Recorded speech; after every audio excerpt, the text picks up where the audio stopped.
And now, ladies and gentlemen, for the words we've all been waiting for, the Grand Marshal of tonight's race from Winn-Dixie, Mr. Dennis Johns. Gentlemen, start your engines!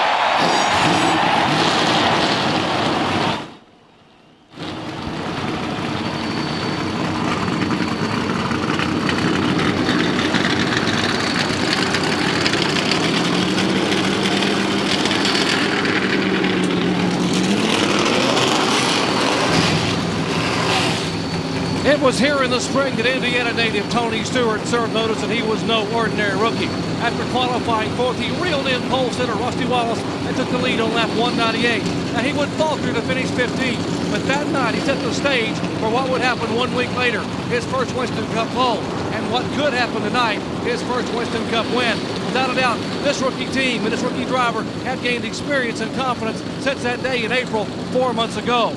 But will it be enough to be able to counter fellow front row starter and 7-time Bristol winner Rusty Wallace? No one in a long time has dominated the concrete high banks like Rusty did in the spring. But whether it's Rusty or the rookie or the 41 that will fall to the flag, whoever visits Victory Lane tonight in Bristol will have done it the old-fashioned way. They will have earned it. When it comes to short tracks, it seems that long shots have a slim chance of a big win. Half of the top 20 qualifiers in this race have never been to Victory Lane, and only 8 of the 43 starters have won here. Bristol is a buffet of potential trouble. Traffic, constant turns, a tiny pit road, and tiny pit stalls. The past is proof that experience is Bristol's greatest enemy, but its new foe could be the future. Kenny Wallace, Mike Skinner, Jerry Nadeau, Michael Waltrip, Chad Little, and Todd Bodine lead a long list of well-known names, hoping that the night race at Bristol could be their biggest night.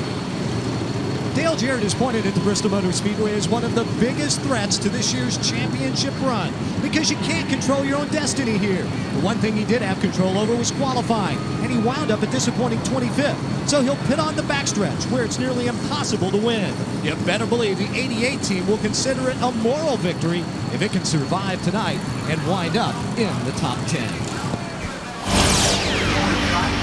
We've been setting speed records in NASCAR Winston Cup recently. We didn't set one here this weekend, but it is the closest field in history, with the fastest to the slowest separated by less than a quarter of a second. ESPN, the worldwide leader in sports, and the National Association of Stock Car Auto Racing welcome you to Bristol and tell you that we have an exciting evening lined up for you. Walmart EverStart Grid, Tony Stewart on the pole, his second pole of 99. Rusty Wallace won the spring race here from the pole.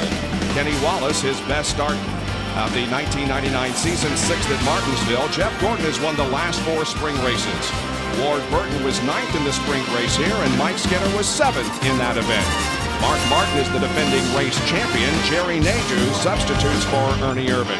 Terry Labonte won this race in 84 and 95. Sterling Marlin has 10 Bristol top 10s. Kenny Irwin finished 11th this spring. Robert Presley, his 2 best starts of 99 are here. 11th in the spring and 12th here tonight. Take a look at the rest of the starting grid. Let's talk about this racetrack specifically. Talk about how dangerous it is. Well, the banks are at 36 degrees, Ned. And they run very, very fast around here as a result of that. Qualifying a little over 15 seconds. They run a little over 16 seconds in the race itself here tonight. That's why it's so easy to get in trouble. And every car that qualified is within 1/4 of a second of the pole sitter, Tony Stewart. The entire field within 1/4 of a second. That's how tight the competition is. 3 of these drivers qualified at exactly the same time and speed, and the top 3 were separated by the blink of an eye. 9/1000ths of a second. All of these back in this area have their work cut out hitting on the backstretch. From 22nd on back, will be hitting on the backstretch. Here are the drivers that have provisionals to get in, with Steve Grissom driving the number 9 car tonight. Joe Nemechek and Hut Strickland also in on provisional, and Dave Marcus will have the 43rd and final starting position for tonight's event. And 2 cars and drivers were unable to make the field and went home. Dick Trickle and Rich Bickle. A host of onboard cameras for you tonight. Wally Dallenbach, Budweiser back in 27th. Dale Jarrett starts in 25th. Bill Elliott, the McDonald's on board, in 23rd spot. Bobby Labonte, the Circuit City onboard camera. He will start in 21st. And Todd Bodine, the Bryant Foods onboard camera, he starts in the 20th position. Sterling Marlin, the Coors Light on board, in 10th. And we're coming down for the green flag to start. And the green is out. The Goody's Headache Powder 500 is underway, and Rusty Wallace is going to beat Tony Stewart to the first turn by a whole bunch. He did. He kept waiting for Tony to accelerate, and Tony was a little bit slow getting on it, and Rusty took off.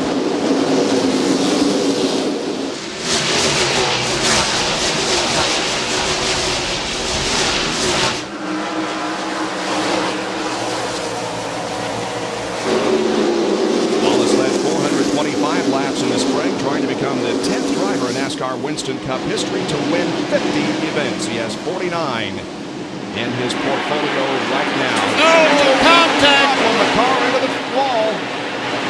It's Robert Presley. He was one of 2 cars. Michael Waltrip with another was caught up on the outside. No caution yet because he continues on around at a slow pace. Caution is out now. So it didn't take long, just 2 laps, and we have an incident up in turn number 1 involving Robert Presley with considerable damage to the right side of the car.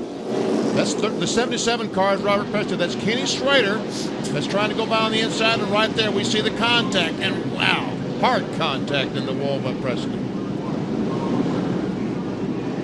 And he's taking the Jasper Matthews transmission board back behind the wall to do the repairs, so a caution is out here at Bristol Motor Speedway with Rusty Wallace leading Tony Stewart after 4 laps.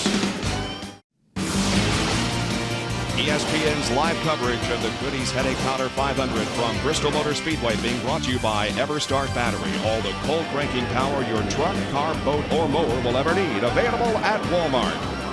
By Daytona USA, the official attraction of NASCAR. And by Bryant, the flavor of the South, proud sponsor of car number 30. Caution is out. We'll go down to Bill Weber.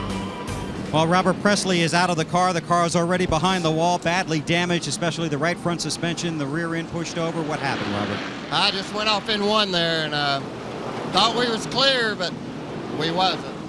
Doesn't take long here at Bristol, does it? No, you know, at the start of the race, you just want to be real cautious and just get it going. I mean, I hate this Jasper engine was fast in practice, been fast since we unloaded, but okay, you ain't going to run top 10 sitting back here.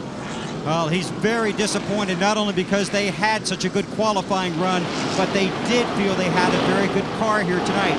This is why this track will break your heart. It will tease you in qualifying and crush you in the race. Just about to go green coming up after our coverage of this race. This is the time of year where there's baseball, golf, college football, racing, of course, and you will get all the report on SportsCenter coming up at the conclusion of coverage of the Goody's Headache Powder 500. And these overhead shots courtesy of the Pennzoil Copter Cam flying over in the nearly crystal clear skies here at Bristol. Just a few white puffy clouds are floating overhead this evening. A beautiful night for racing.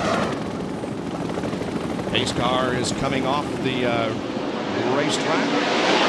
As the crowd cheers the green flag, it drops once again with Rusty again. Going to get a pretty good jump on Tony Stewart.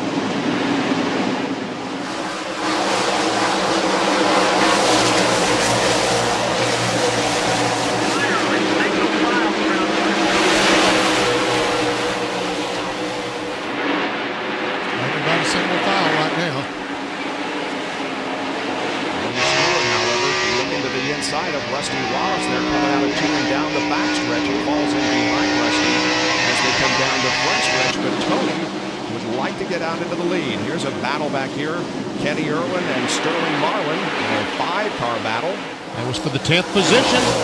So let's put Kenny Irwin in that spot and move Sterling Marlin back to 11th. And Jeff Gordon now begins to close in on second place, Tony Stewart. So evidently Rusty Wallace's Miller Lite car starting to slow down just a little bit. It's allowed Tony Stewart to come up and challenge for the lead, and now Jeff Gordon's game on this Tucson. Last lap, Jeff Gordon was the fastest around the racetrack at 117.805. Rusty ran a 117.036. That fourth car in line is Kenny Wallace, and Kenny Irwin picks up another position. We're seeing some passing early here at the back of the field. Jeremy Mayfield. In fact, he's going into the pits right now. He had gone all the way to the back. He is pitted on the backstretch. John Kernan, what's going on with Jeremy? Jeremy had a bad vibration. Then he thought it had a tire going down. Left side tires look okay. They've already put on right side tires. The left side got rolling on. We'll have to check and see. In fact, he had a tire going down. Possibly could have been a loose leg up front, but they think he had a tire going down. And look how much you lose when you make a green flag pit stop. Up front, they continue to run in the same order.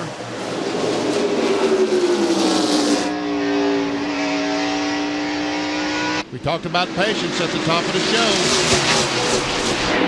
Tony Stewart right now has a better race car, but he must be patient. He must wait for that perfect opportunity to try to pass. Oh, we see Steve Grissom on the outside there with the Bobby Hamilton automobile. And look how close it is between the leader and the 50 car of Craven, who's running last. About a half a straightaway is all that is separating the first from the last. Stewart trying to work on Rusty. I understand it was a right rear tire over there. He is 2 laps down to the leaders. In fact, he's at the back of the pack. He's the first car that they would catch. When they do catch up in the field. You put 43 cars on a half-mile track, and you pick it up about half the track when you get in single file.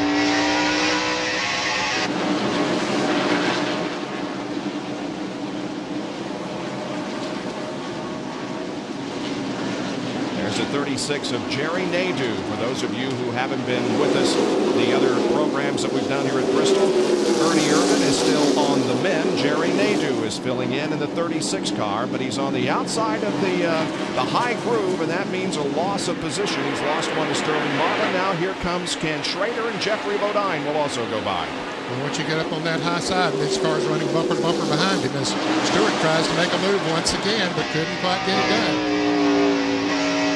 He is just all over Rusty, but passing is not easy at this point. And besides that, as Benny and Ned have said, patience. He's going to worry Rusty Wallace to death. I think Rusty just said, okay, if you want to go that bad, go ahead. He keeps pulling out. That's kind of a signal to tell Rusty Wallace, look, Rusty, I'm faster than you are. And 31 just got a little loose. He's back in 7th position. Got loosened up by the 28 car. Kenny Irwin. Irwin now in 7th. Yep. Moved up to 7th. He's moving right along. Started back in 11th. Passed some good race cars. And here it is once again. Oh, little tap. Yep. Just a little bit again. Got him out of shape. Ooh, very out of shape. Man, that was a great job by Mike Skinner to keep that Lowe's car under control. A great job.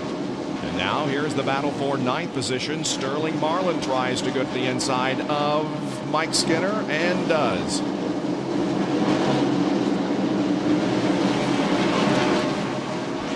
And a change up front. Tony Stewart takes the lead. And Jeff Gordon tried to go by, but Rusty closed the door on that. Race that Tony Stewart has led in 1999. He led at Michigan last week, and now we see Elliott Sadler and the 25 car, from whom we look back to Sadler. That, of course, is Wally Dallenbach, and this is the battle for the 27th spot. Kevin Page is trying to get on the inside. And you go to the battle for 2nd spot. Jeff Gordon takes the DuPont Chevrolet into 2nd spot. Pulled away by about 6 car lengths. And now Jeff Gordon sets his sights on the leader, Tony Stewart, who has about a half-second lead at the moment. 30 laps already in the books here at Bristol Motor Speedway. It's Wallace, Ward Burton, and Kenny Wallace, the top 5. Welcome back to the Goody's Headache Powder 500 NASCAR Winston Cup race from Bristol Motor Speedway. An incredible sight from the copter cam, the Pennzoil copter cam, seeing the 141,000 people who have gathered here on this beautiful Saturday evening for this race. Well, the leader is Tony Stewart, and he led 55 laps here in April, has now led the last 12. He is beginning to lap some of the slower cars. He's already by Hut Strickland, putting him a lap down in 41st position. But Mike Skinner has been having problems. He's going backwards. Jerry Punch has an update. Well, I just talked to Larry McReynolds a moment ago, and Larry just sort of took his shoulders and struck him up alongside of his head, so we're not really sure. All we know is the car is loose all the way in, through the middle, and through the exit of the corner. So obviously here in Bristol, with that loose, you can't use much throttle, and you're going to be dropping back in a hurry. And he is doing that already back to 21st position. One concern that these drivers have is all the practice qualifying has been done in the daytime. And someone would think that as they race into the night, as it cools off, these cars will get tighter. So Mike Skinner might have started racing a little bit looser than he'd want to, thinking that weather would take care of him. But unfortunately, he has to last. On board with Mike, and he does have his hands full. Well, he sure saw that wheel, Bill Elliott. Dale Jarrett just went by. And Jerry has more. Benny, you hit the nail on the head. Last night, a lot of these Winston Cup crew members sat and listened to the Busch Grand National drivers comment on as the sun went down and it got cooler here, the track got tighter and tighter. In particular, they heard Matt Kenseth's comment about how tight his car got. And with that anticipation, a lot of guys late in happy hour made changes to be able to loosen their cars up, and they may be paying the price here in the early lap. He loses a position to John Andretti and now loses another to Elliott Sadler. Meanwhile, Tony Stewart continues to thread his way through traffic, but Jeff Gordon has not let him get out of his sights. And that traffic is heavy. Joe Nemechek there running in the 38th position, trying to hold on to the lead lap. Tony has already lapped Dave Marcus and Ricky Craven in addition to Hut Strickland. They don't have nothing but traffic in front of them. This is where it really gets tough, and this is where you really have to show patience.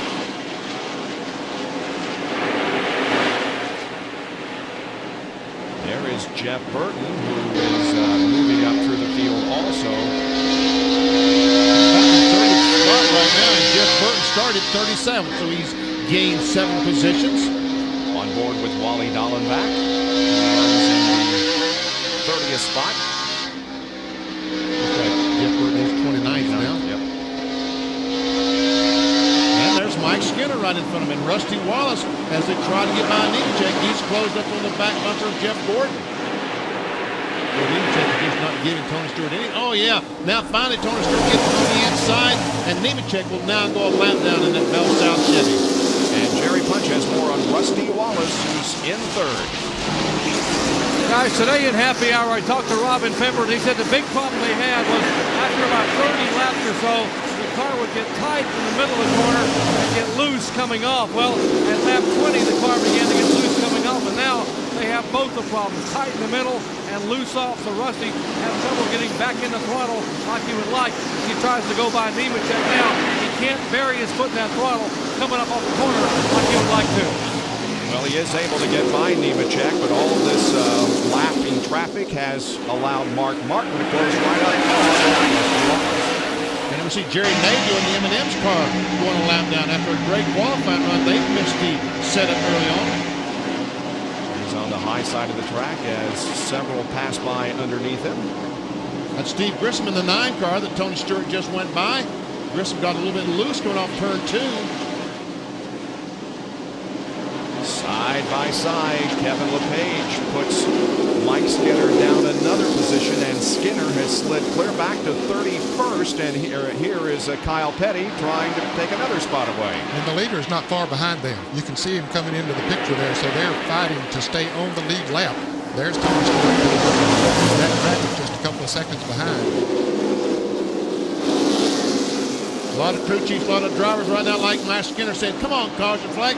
Where's the piece of debris? Somebody throw something. Well, I'm kidding. But they really want a caution flag to get in, make some adjustments, and on the lead lap. Donnie Benson just ahead of the leader Tony Stewart now, running back in 35th spot.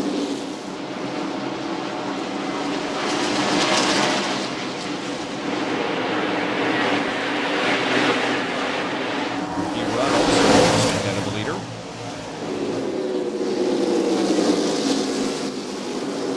Johnny Benson in the 26 car trying to stay on the lead lap. He is in 35th position. Caught on the outside.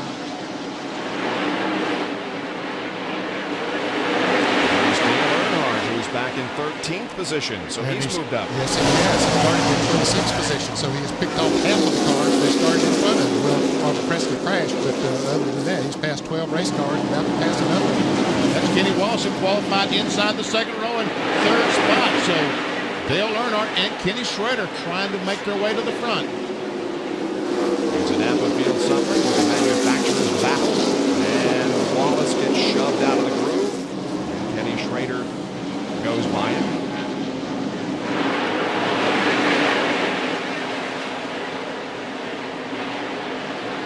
And we go back to this situation that has the top runners trying to move through the slow traffic, but they're being very patient, at least at this point.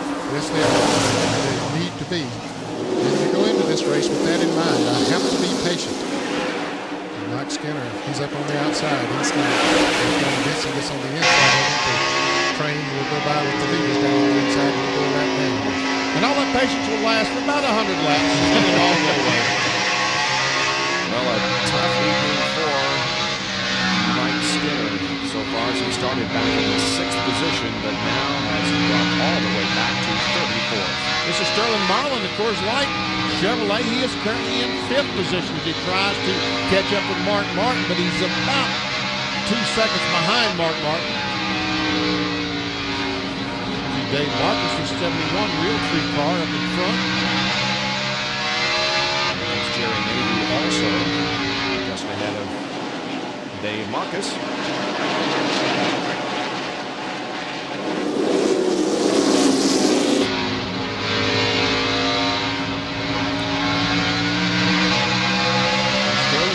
Dave Marcus gives him the signal on the inside. I'm going up high and give you the room.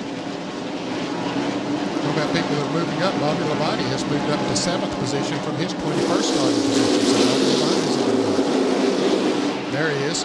There he is. Down on the inside. Right behind the 6th place car, Jeffrey Bodine, the power team car. Bobby Labonte might be one of the fastest cars on the racetrack. Coming through traffic and moving on up. Of course, he has the advantage of the leaders being in that heavy lap traffic, but he's catching some of it himself now. And Labonte is driving a backup car here tonight. He crashed in practice prior to qualifying yesterday. The backup car is running well for him. 65 laps have been completed. We'll check the speeds as they cross the line and see who's the fastest out there. Stewart right now, Marlin second, and, well, make that Dale Jarrett now the 3rd quickest out there. Marlin is second, and Jarrett is 3rd quick, running back in 18th spot. He started 25th, so he's picked off 7 positions.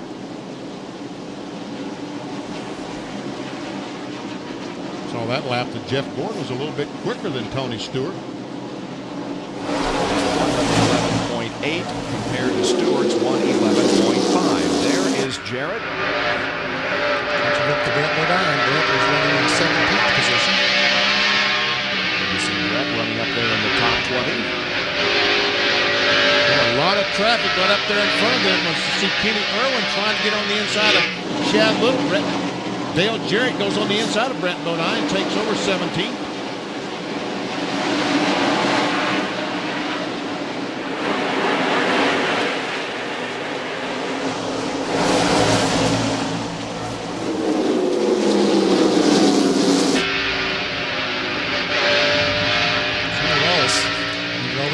That his car not to his liking because he started up near the front there, but now is fighting for 16th position to hold on to 16th position.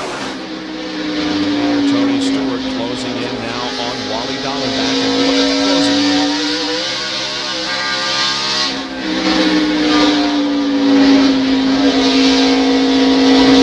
Racetrack right now looks like Tony Stewart is still the quickest car last time. A little bit faster than Jeff Gordon. That time, Rusty Wallace was quicker, but that's because Tony Stewart is now caught up behind the 25 car, but he disposes of Wally Dallenbach, puts him a lap down. That means that 30 cars are now in the lead lap as Dallenbach runs in for the first spot. So far, Rusty Wallace has led 47 of the 73 laps that have been completed so far. Jeff Gordon is running second, followed by Rusty Wallace. Mark Martin is fourth, and in the fifth position. You're watching live coverage of the Goody's Heading Powder 500 from Bristol Motor Speedway. We'll be right back.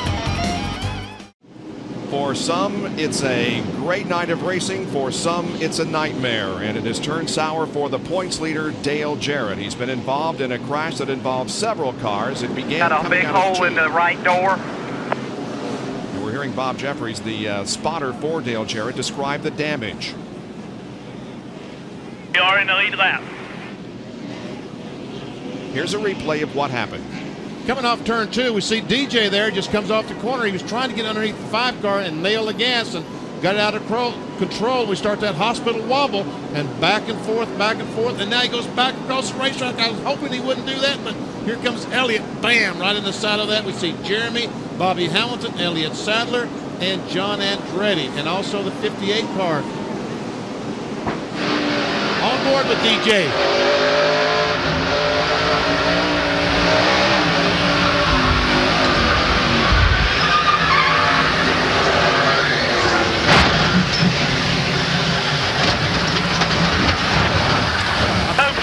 Bill Elliott, let's ride on board. McDonald's on board. He's hoping he'll stay up there, but he did. He comes right out in front of Bill Elliott. Bill had nowhere to go. Pits are open. Here's Bill Weber. Bobby Labonte on pit lane. He has been faster than the leader. He was loose off a few laps ago. They talked about wedge or air pressure adjustments. Decided to make no adjustments. Pit road very tight. We'll have to be very cautious getting out. Rights are on, lefts are going on. He has the 30 in front of him. 18 almost done. He's on his way. Has to back up, and here he comes. Left side tires on Tony Stewart's car. Great pit stop. He and Gordon now going out. Rusty Wallace made a track bar adjustment. Air pressure in the left and the right side tires. Let's go to the back stretch of John Turner. Dale Jarrett is pulled in. The word is 2 tires only. Right side tires only. They're also going to have to pull the fender off that right rear tire and check things out to make sure the suspension is okay. Dale Earnhardt is down and away after his service. There's also a hole ripped in the right side of the door, and they're looking at that, pulling out that right rear fender, taking a lot of time, waiting. They just hear, let's go, guys. And DJ will be down and away, and he will be coming back down pit road for some more service. But Dale did tell the team when we were away at commercial break, he said, guys, it was my fault. I got down too low on the apron. Dale has had the points lead since Richmond in May. Since then, he's gained an average of 23 points per race. I believe the steering wheel's okay, Todd. I think that was just from my flat tire. And as we watch that replay, we listen to Dale Jarrett talk to his crew. I was hoping the car would stay on the apron there on the racetrack, but he just couldn't do it. Back across the racetrack, right in front of Elliott, we see the other 4 cars involved. He had slid past the inside wall on the backstretch, and at that point had not hit anything, but again it slid up right in the path of traffic. John? Dale Jarrett is back in. They continue looking at that right side now, trying to put something over that hole to tape over the hole in the right side door. They've already changed left side tires. Okay, let's go. And Dale said he thought the car was basically okay. Believe it or not, after all that, he says he thinks the suspension is all right on the car. Well, he has stayed on the lead lap, but he has lost a lot of track position and has a damaged race car. 82 laps completed at Bristol Motor Speedway. We're back to racing here at Bristol Motor Speedway. That is Jerry Maydew in the 36 car. He has gotten his lap back on the restart at the moment. He's running in 28th position. The leader remains Tony Stewart. There's Jeff Gordon running in second. Rusty is third. Mark Martin fourth. And Sterling Marlin is fifth. The 99 car, Jeff Burton, is a lap down. You're going into the corner. 30th position. We hear Dale Jarrett talking to his crew. He is complaining about something wrong with the car. So it wasn't just sheet metal damage. He does have a chassis problem. Held him hit the trailing arm on the rear when Elliott hit the wheel there, which he had no choice. Down to John Kernan. What they're saying now, they're asking What are you feeling now, DJ Dale? what he's feeling right now. Getting back turned sideways going into the corner. But they saw some sparks from the car in the corner earlier, right as they went back to green, and they thought it might have been, they said maybe the jack stop might have been dragging. Well, he is all over the racetrack. It's hard to keep that car going straight.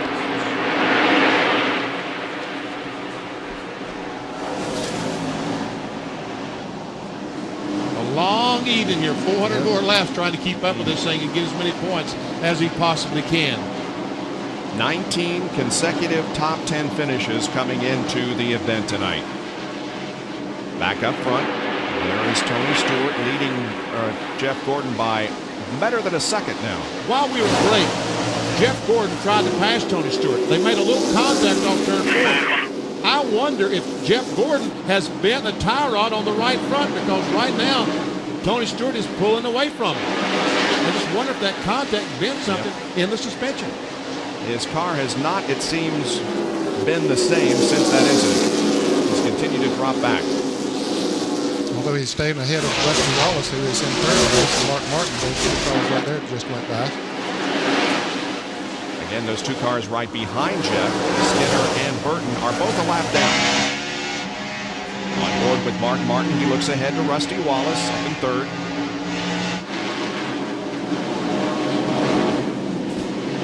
And Benny, here is what we were talking about. This little contact between Tony and Jeff. Right there. And see that right front makes contact. I just wonder if he might have bent something on the 24 car. Doesn't take much. Well, he's dropped back almost 1.5 seconds now after that attempted pass. They're about to go that way. Whoops, and he gets hit by the 36 car. There is Jerry Nadeau hit him coming off the turn. Yeah, I'm okay. Hey, Rearenhausen, guys. Go behind the wall, Dale. Yeah. Go behind the wall. The rear end housing bent. They'll have to put one under it. Hey, bring it down here and come around the wall. This is something that they don't have to put together. I saw them putting it together this afternoon. It's the entire rear end assembly, including the trailing arms. The crew's bringing it out right now. This is just one of the things when you Okay, guys. Rearenhausen crew, go on channel 2. Go to channel 2. Rearenhausen crew. They had this ready to go, so they wouldn't have to waste any time. This is just one of the things that you have to prepare for here at the Bristol Motor Speedway, especially when you're in the battle for the NASCAR Winston Cup Championship. And they know who the rear end housing crew is going to be. That's the amazing thing. Yeah. I'd put about 50 people on it, but they know exactly. Now they're trying to get the car positioned as close as they can to the toolbox. Bill Elliott is down there. He's behind the wall close to where Dale is. Here comes DJ finally getting down to where the Drive too, guys. That's amazing. They have their own group of guys specially trained for this operation. To the penalty box goes Jerry Nadeau. When they got his lap back, he had fought and was running in front of Tony Stewart. But now they're in changing tires, and they say he's in the penalty box. See how long they hold him. Apparently they're going to hold him for 2 laps.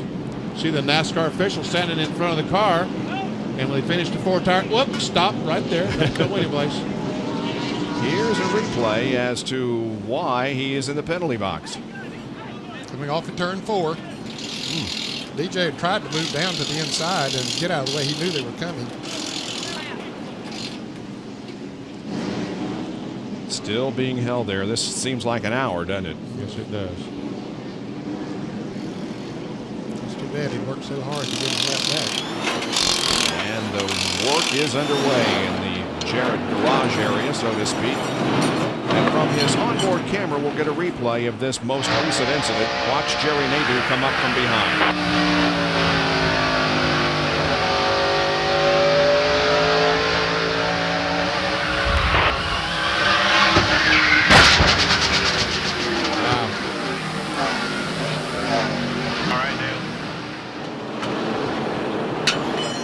Still holding Jerry Nadeau. And now the NASCAR official says, looks like he's ready to wave him out as soon as the field goes by, and there are still a few more cars to come down the front straightaway. John Kernan. Dale Jarrett's crew going to work on his car, and Dale, this was one of the things you were worried about here at Bristol. Yeah, they happened, but I created all of it. the car just got away from me coming off of 2. I was trying to make a pass, and I got down onto the apron and got it sideways and created a problem for some other people and myself, and then it bent the rear end and it just in the way there. So it's my fault. Dale Jarrett behind the wall. The last 9 races at Bristol, Dale Jarrett's finishes were all in the top 6, including 7 top 5s. Back with more in a moment. Already more than 20% of this race is over. The green has been out for 1 lap. Tony Stewart is still the leader, and a couple of black cars once again position themselves between Tony and second place Jeff Gordon. Sterling Marlin tried to go on the inside of Rusty Wallace, and he's already gotten by Mark Martin. Has moved into 4th. This is a battle for 3rd spot, so puts Sterling in 3rd position. And here comes Mark Martin down on the inside of Wallace. He'll take over the 4th position. Jeff Gordon has been the man on the move as far as the points are concerned in the last few races. Dale Jarrett has had his problems tonight. Here's more from Dr. Jerry Punch on Gordon. Well, Bob, we saw earlier that contact, that slight contact with the 24 and the 20 car. Now, Ray Abraham said they really can't tell by looking at the car if the right front tire is towed in or towed out. They do know the right front fender is pushed in a little bit.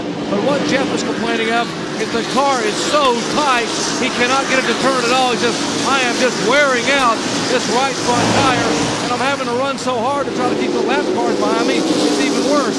And Ray said, just ride it out so we can get a caution flag, get in and get it fixed, and take a look at that right front. But a very, very tight car number 24.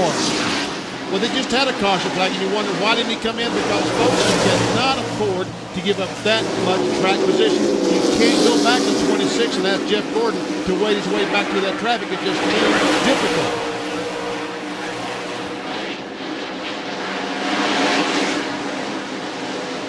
Ricky Rudd is between Jeff Gordon and the 3rd place car of Sterling Marlin. The 5 and the 60 just got together, battling for the 10th position. Jeffrey Bodine inside of Terry Labonte, and some big contact. Boy, that looked like that 77 car of Robert Preston and Kenny Schrader all over again. As Michael Waltrip goes by the 5 car. Michael, 2 laps down? No. Kenny Irwin and Kevin LePage battling for the 18th position. Kyle Petty is also right there. There's a Napa Field summary. The points as of now. Jarrett, of course, with a comfortable lead in the point standings, if there is such a thing with this many races to go. 314 points separating Jarrett and Mark Martin. And Kyle Petty sneaks to the inside of Kevin LePage. Everybody in the top 10 maintains their position at this point. The big gainer early in the race is Sterling Marlin, who's up 4 positions. That 30 car, if again you have not been with us in our previous telecast from Bristol or haven't been on RPM tonight, Derek Cope has been released from the ride, and on board tonight is Todd Bodine. So we have 3 Bodines in the field tonight for the first time since the last race of 1998. Contact.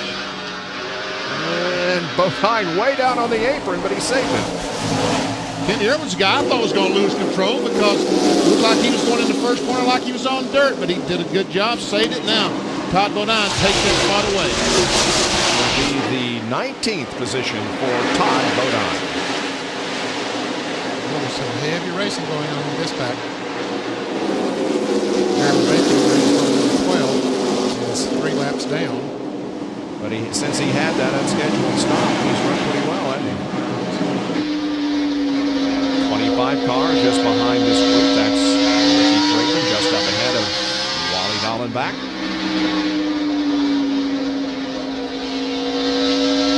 Ricky Creighton, the 50 car, the Midwest Transit car. He and Jeremy right side by side. Ricky is a lap down.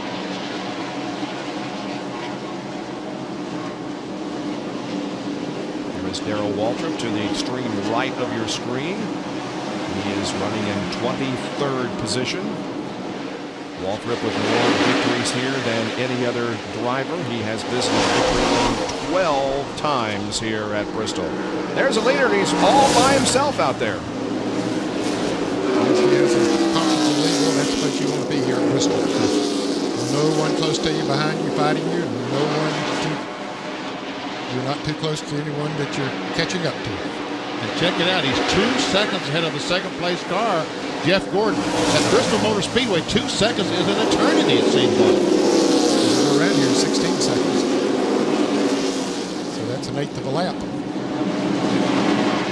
Will Tony Stewart be able to win a NASCAR Winston Cup race in his rookie season? That's what everybody is speculating on.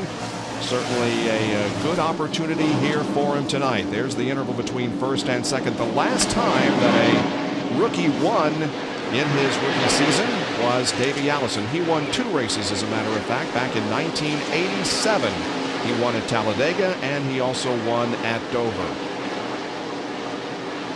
And besides that, Morgan Shepherd also won in his rookie year. So did Ron Bouchard, Dale Earnhardt in '79, Earl Ross, and dating all the way back to 1958, Shorty Rollins won in his rookie year.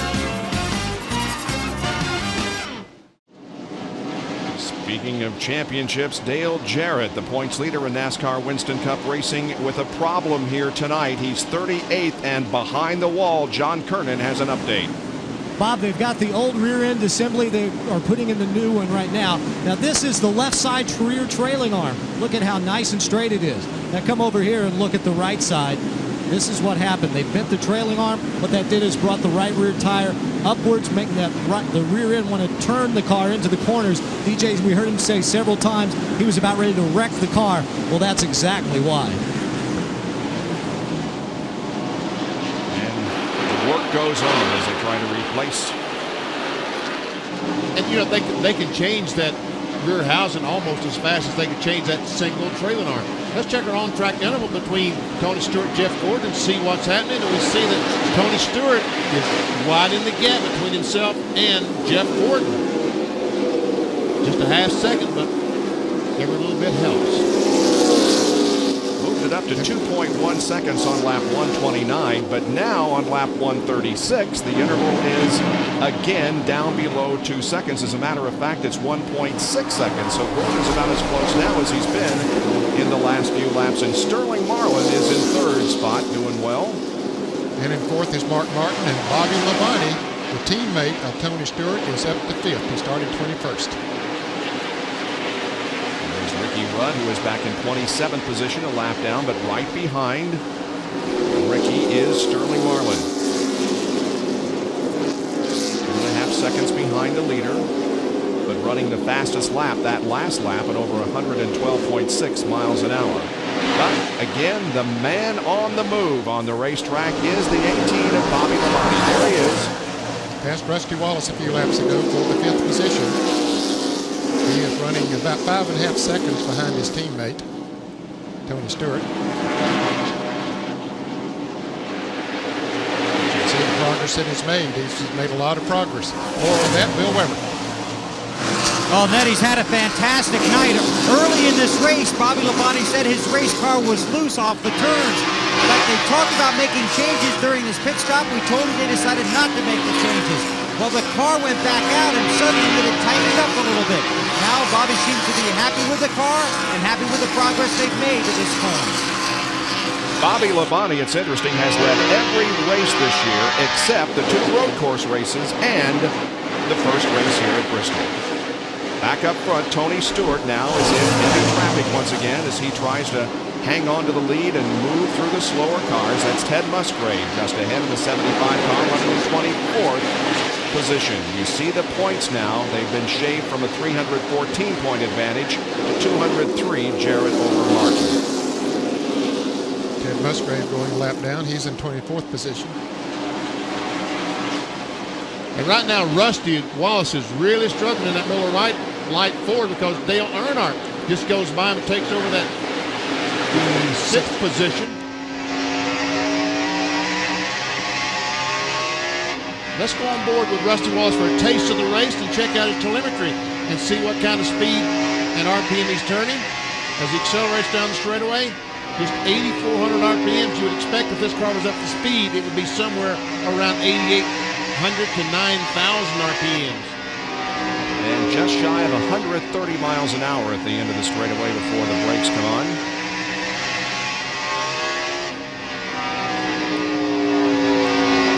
86-degree banking it doesn't look like they're banked that much when you're looking out the windshield there. Jerry Punch has more on Rusty. Well, despite the fact that they made a track bar adjustment and also made an air pressure adjustment in the right front and left front, Rusty just came on the radio a moment ago and told Robert Pemberton, tight in the middle, tight in the middle. So obviously he's still having that same problem he had early on, getting the car to turn right in the very middle of the corner.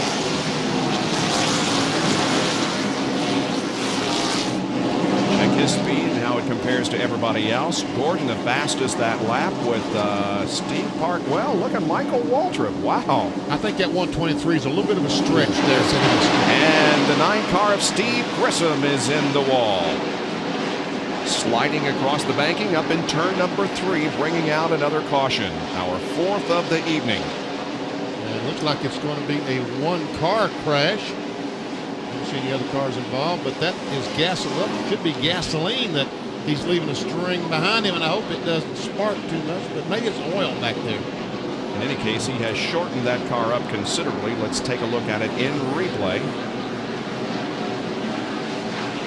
There he is up on the outside, and I don't know if that left front tire was flat when we saw him there a moment ago pulling away. Now, I don't know if that was as a result of locking the wheels up probably and wearing through. Yeah, I think that see the right front is flat as well. Heavy damage to the back of that car. Here are all the leaders coming down pit road to make these pit stops and adjustments. Bill Weber. Bobby Labonte is tight in the middle of the turns, neutral in, neutral off. They're going to take a pound out of each of the right side tires, no other adjustments, then they're going to send it back out. Fill it with fuel, and Bobby Labonte will be on his way to Jerry and Tony Stewart's pit.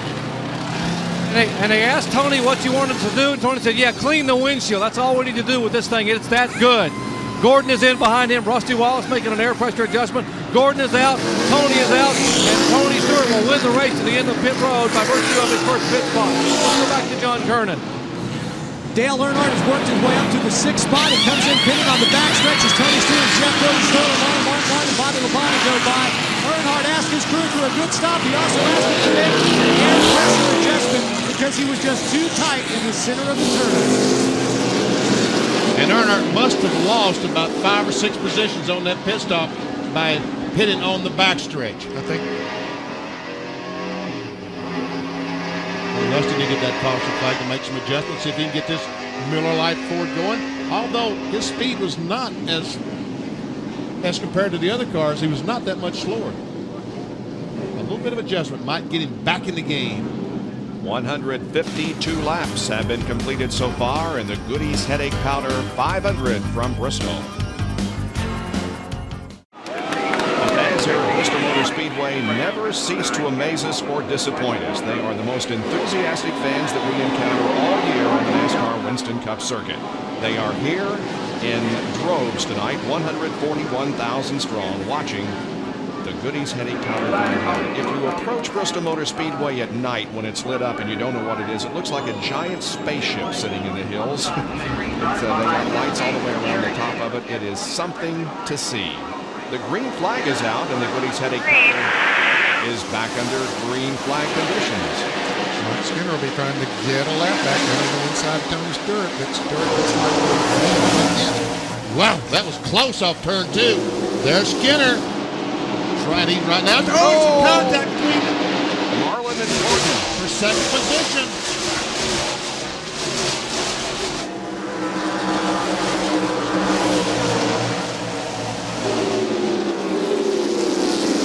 The left rear tire on Jim Gordon's car, that Goodyear's completely worn off. Contact between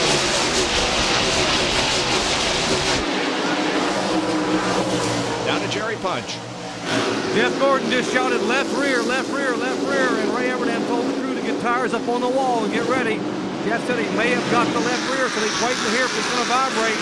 That time by, he said still okay, but I may have to come in, so they're ready to possibly pit an unscheduled stop for the 24th car. So more drama as the night continues to unfold. Lowe's Field Summit with the manufacturer's points battle. Jeff Gordon 4 wins at Bristol. All of them, however, have been during the Sunday afternoon sprint race. He's never won under the lights at Bristol. And everything appears to be okay. He's pulled away from Marlin a bit. Yeah, I believe it's okay. This car right now, it seems to be running a little bit better than it was compared to the competition. Last time by, Tony Stewart ran 116 something. Jeff Gordon ran 117 something. And Jeff is going to move to the inside of Jerry Nadeau here, and if he does and passes him, there will be no cars between himself and the leader. Mike Skinner has gotten his lap back in 27th position. Here again is the contact. And we see Jeff Gordon and Sterling Marlin right there. Wow. On board with Sterling Marlin and the Coors Light on board.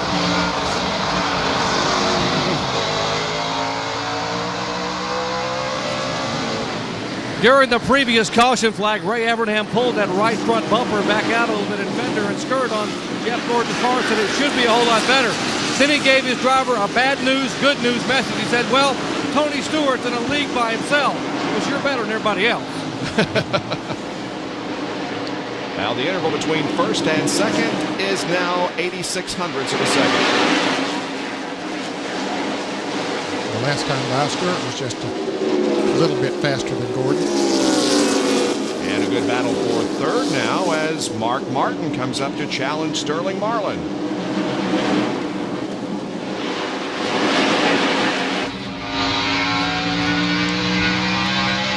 Mark says, okay, Sterling, when you came up and challenged me a little bit earlier, I moved over and let you go. Would you do that for me? I don't think so.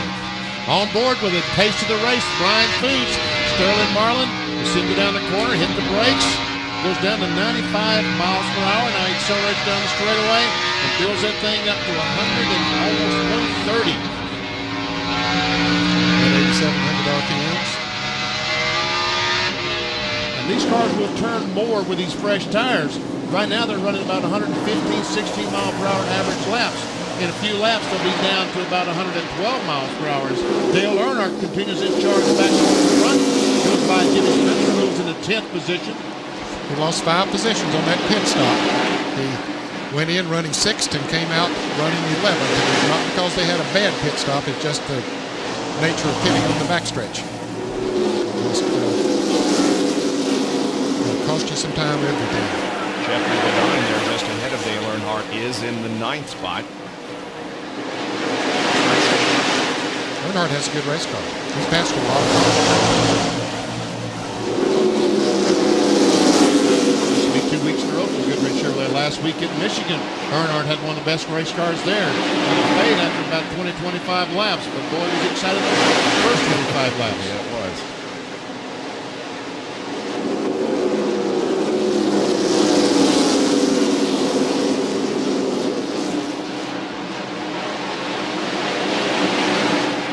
You that Mike Skinner had gotten his lap back, but now Tony Stewart is coming up on him once again to try to put him a lap down once again. Skinner's car is very fast on new tires, but after they get worn down, get heated up a little bit, it's very loose with him, it appears. It looked like the loose coming off turn 4 that time. Looked like the back end wanted to hang out just a little bit.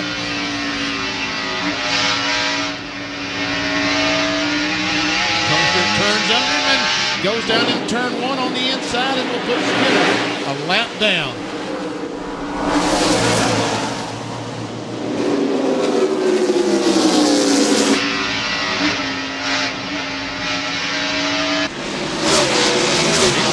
Gordon shows up within a few car lengths of Tony Stewart, but he has the Mike Skinner automobile between himself and the leader, Tony Stewart.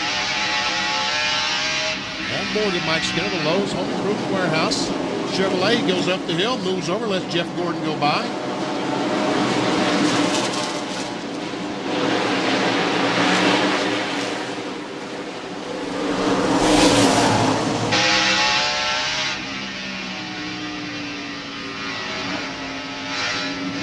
Last time by, Jeff Gordon was the second behind Tony Stewart. Let's see how this time he's the second and the third behind Tony Stewart. But the traffic passing Mike Skinner with some of that. Let's see what he can do in the lap. Is he going faster or slower?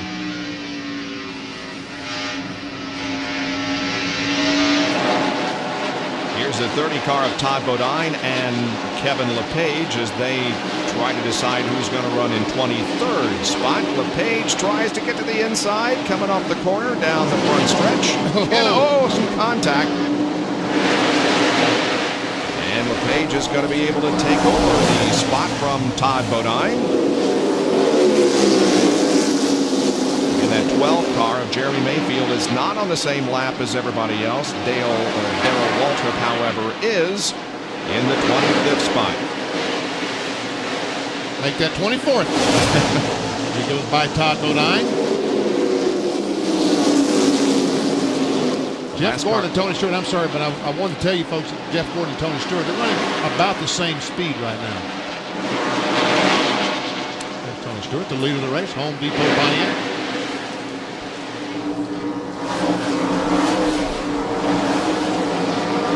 Mentioned it right, but two of the cars that were involved in the wreck with Dale Jarrett, Bill Elliott and Elliott Sadler, have both returned on the racetrack, and I believe John Andretti is about to come out as well. Bobby Labonte just took the 5th position away from Rusty Wallace. It's Rusty we're looking back on from Bobby Labonte's Interstate Batteries Pontiac.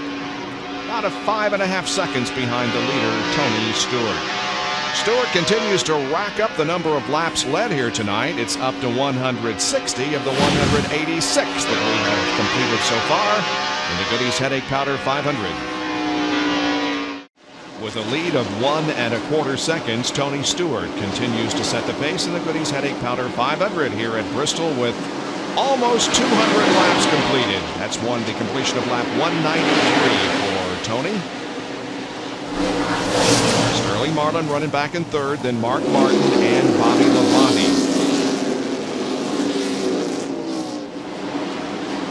Tony coming up on the 25 car of Wally Dallenbach. Dallenbach is the last car on the lead lap in 26th spot.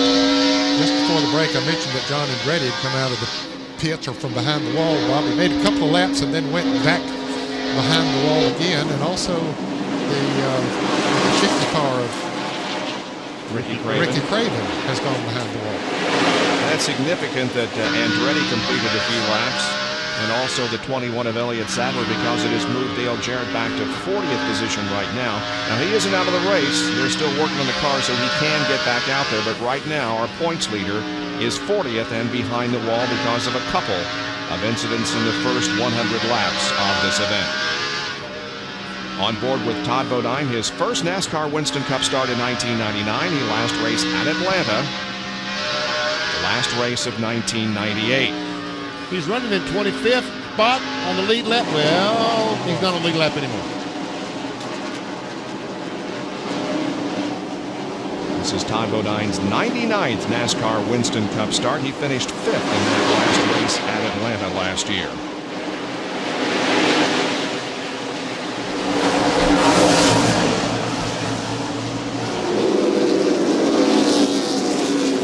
If you consider average finishes and average finishes only, Tony Stewart is the best of all going down through the years. Average finish in the first 22 races of this year, 10.5. Dale Earnhardt averaged 11.7 in his first 22 races. Earl Ross, 12.4. Ridley, 13.0. And Davey Allison, 14.2. Pretty impressive, Doctor. Bob, incredibly impressive, and you got to give a call to these guys on top of the war wagon here, including crew chief Greg Zipadelli. They have not touched a wedge bolt, a track bar, added or removed 1 pound of air pressure tonight. They have just put tires on it and gas in it, and we are 200 laps into a race at Bristol. To me, that's remarkable. And a battle between Jeffrey Bodine and Dale Earnhardt. Earnhardt gets the left side tires down on the apron as they battle for the 9th spot, and Earnhardt is going to get it. Here comes Jimmy Spencer. Spencer trying to take over the 10th position. There's Kenny Irwin right behind him in the 28 car. He's in the battle for those positions as well.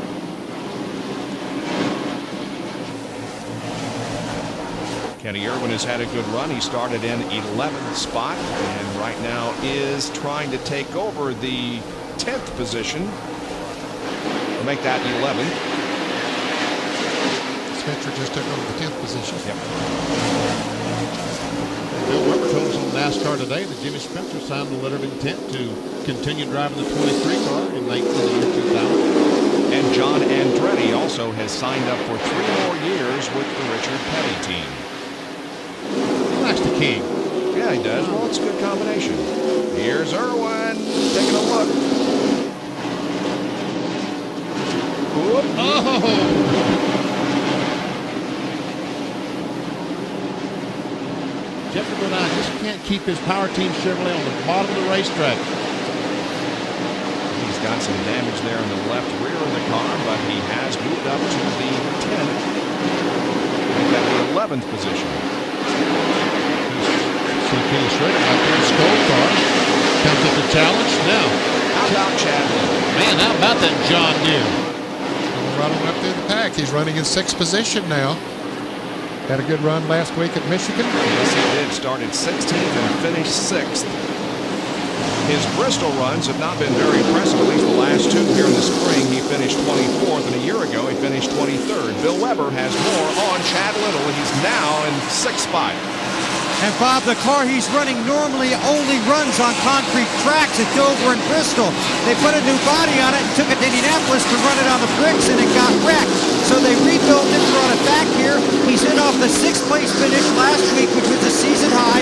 Jeff Hammond has made a few adjustments to keep that car good tonight, but they also got some good news off the track, and that Buddy Parrott will basically become a global team manager for Roush Racing next year and will oversee, among other cars, the 97 of Chad Little, the 17 of Matt Kenseth, and the 16 of Kevin LePage, in addition to his duties with the 6 and 99.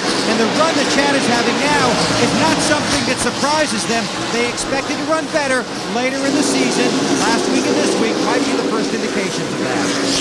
Chad has had some good runs in 1999. Started off the season with a 9th place finish at Daytona. Backed that up with a 9th place finish in the 4th race of the year at Atlanta. The 33 of Kenny Schrader and the 7 of Michael Walter are battling for the 14th position. The number 1 car of Steve Park also in this battle for 13th, 14th, 15th, and 16th. And Michael Walker has been trying his best to pass Steve Park in the yellow number 1 on the outside. So he will go up there on the outside, but he can't quite get up far enough to keep Steve from jumping back up there as they come off the turn. He's been doing that for about 5 or 6 laps. Michael Walker, he likes to run high on any racetrack when he can, but so far he hasn't made it really work. But see, when he does go up there, he gets a good run down the straightaway, gets a lot of speed, but Steve is able to get his car back up in front of him, coming off the turn, and breaks that momentum.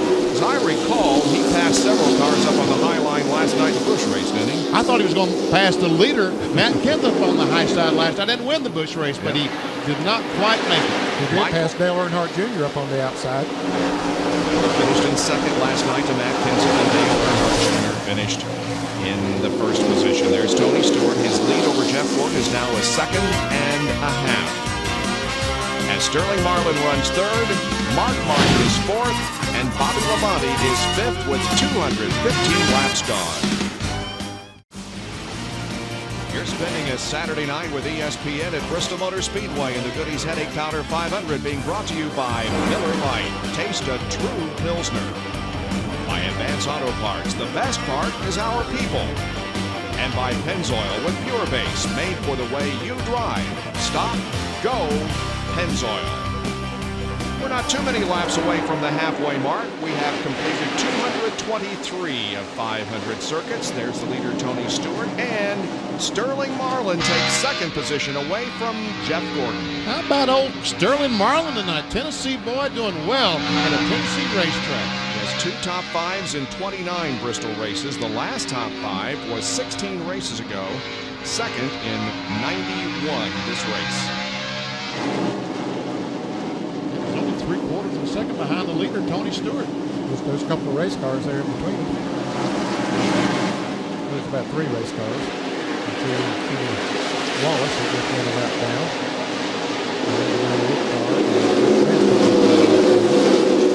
Petty now goes a lap down also in the 19th position as Marlin and Gordon thread their way through the slower traffic. Robert Presley had gone back out on the track. He was the first one out of the race and went out and ran a few laps, but he's back in the pits once again.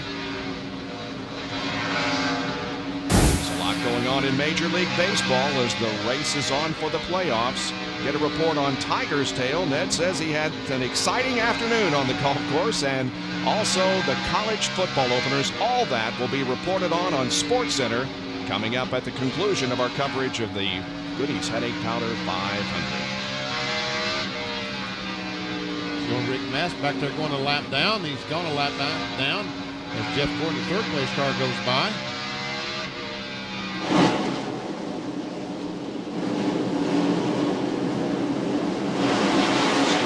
On the 26 car of Johnny Benson to try to put him 2 laps down. Johnny is running in the 30th spot. Wow. Benson had his hands full coming off turn 2. He did.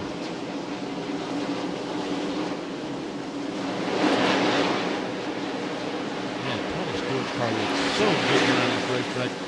Obviously, Greg Zipadelli and the crew has done a terrific job in the Home Depot Pontiac Championship race tonight. Elliott is struggling. He was involved in the accident that also involved Dale Jarrett, John Andretti, and Travers. Bill is back out there. He's 83 laps down, running in the 39th position. Dale Earnhardt's caught Rusty Wallace once again, trying to take over the 7th position. Well, Rusty's been a surprise. He normally is so good on this racetrack. Not that he's running that bad, but he's not running as good as he normally does. There's getting passed by Dale Earnhardt. Well, Ward Burton back there in the California Pontiac. He is in 9th position. He's getting some pressure from Jimmy Spencer.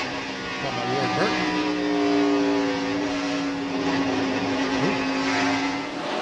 John Kernan has more on Dale Earnhardt. Bob, this is a car that Earnhardt ran here in the spring. It was actually a backup car. He went with the primary and had to go through the backup. He started from the 34th spot in the spring and drove all the way to a 10th place finish after pitting on the backstretch. Talked to the crew this afternoon. They seem very confident that if they could get the last round of pit stop to happen under green. Ward Burton now is beginning to catch Rusty Wallace. Burton is in 9th, Rusty in 8th. See Ward Burton's a little distance between himself and Jimmy Spencer in the Winston car.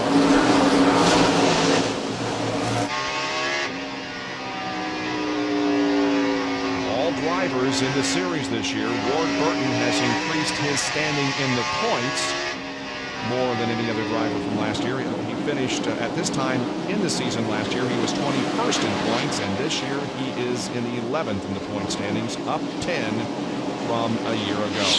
Soil Copter Cam catches the action through the corner and down the straightaway as Ward Burton pursues Rusty Wallace. Well, we're less than 10 laps away from the halfway point and $10,000 to the leader at the crossed flags mark.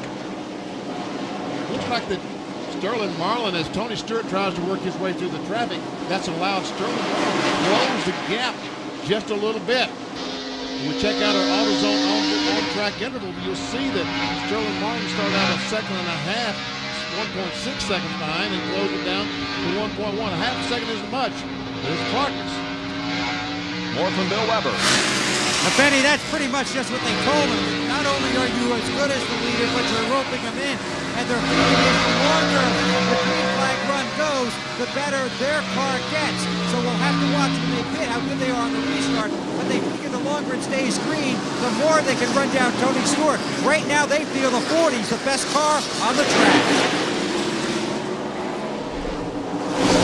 Bodine has just gone down a lap. He's running in 18th position. Here is Schrader and Terry Labonte. And Ken Schrader and Ricky Rudd. They're trying to stay on the lead lap. You see Tony Stewart right there behind him, so they're fighting hard to stay on the 15th, 16th, and 17th. Ricky Rudd in the tie score got that lap back. Remember, now he's in jeopardy of going back a lap down as Tony Stewart closes in the back up. Ricky Rudd's very first top 10 finish in his NASCAR Winston Cup career was here in March of 1975 when he finished in the 10th position. its 650th NASCAR Winston Cup start. And he's side by side with Ken Schrader. Tony Stewart has nowhere to go.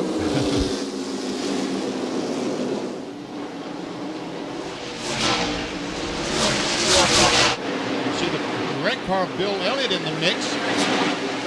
And Schrader is running behind Elliott's car. He goes a lap down to the leader, Tony Stewart. And now 16 cars are on the lead lap. As the race nears the halfway point, we're just less than 3 laps away from the 250 laps completed mark. Tony Stewart has led 221 so far. The caution is out again here at Bristol Motor Speedway, an incident involving David Green over in turn number 3. That has brought the leaders into the pit area, and it's also resulted in Jeff Gordon getting the lead with Mark Martin second and Tony Stewart, who was the leader, back in third spot. That's how they came out of the pit area. Here is why we're under the caution.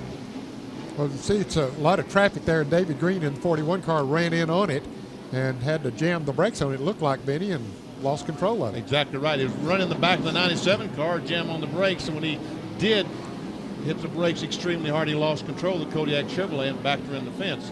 Once again, there we see the 31, the 16, and the 97 all jammed up in front of David Green, and man, the wall he goes. Meanwhile, during the pit stops, as we said, Jeff Gordon and Tony Stewart, or rather Mark Martin, were both able to get out ahead of Tony Stewart. Here are the pit stops. The Rainbow Warriors moving quickly to the left side of the car. You can see the clock's running there on the Bob, and see Gordon to 17.1,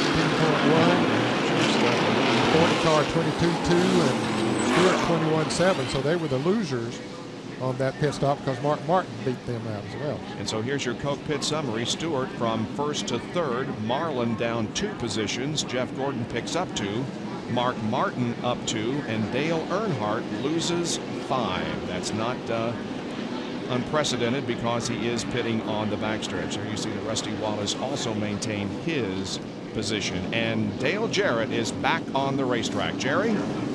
Heavy fill. You saw a moment ago the adjustment from the car number 24 for Jeff Gordon. He complained the car had gotten very, very tight. They put a round of wedge in, it took a round of wedge out of it, and made an air pressure adjustment. Now, with Tony Stewart, they made an air pressure adjustment in the back tires, trying to increase the forward bite, but they had a problem with the left rear tire, which cost them the lead on the pit stop. Bill Weber? Sterling Marlin has a good car, but they had a slow stop, trouble on the left front. That cost them some seconds. Mark Martin made a wedge adjustment and also an air pressure adjustment to try and improve his car. John? Dale Earnhardt came in, Jimmy Spencer also in. They both took on 4 tires, no adjustments on Spencer as the green flag is ready to fly. Earnhardt's crew, a slight air pressure adjustment. The car's still a little tight in the center of the corners.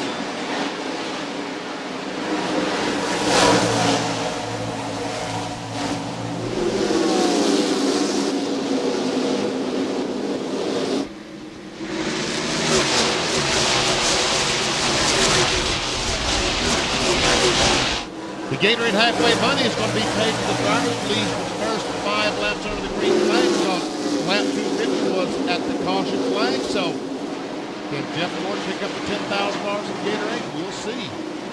This is the first time that Jeff Gordon has led tonight. Rusty Wallace led 26 laps in a long stretch, 225 circuits. The Tony Stewart was out front, and now Gordon is in the lead. In a scramble for position, there's Darrell Waltrip, Ted Musgrave, Steve Park, and a whole bunch of others fighting it out.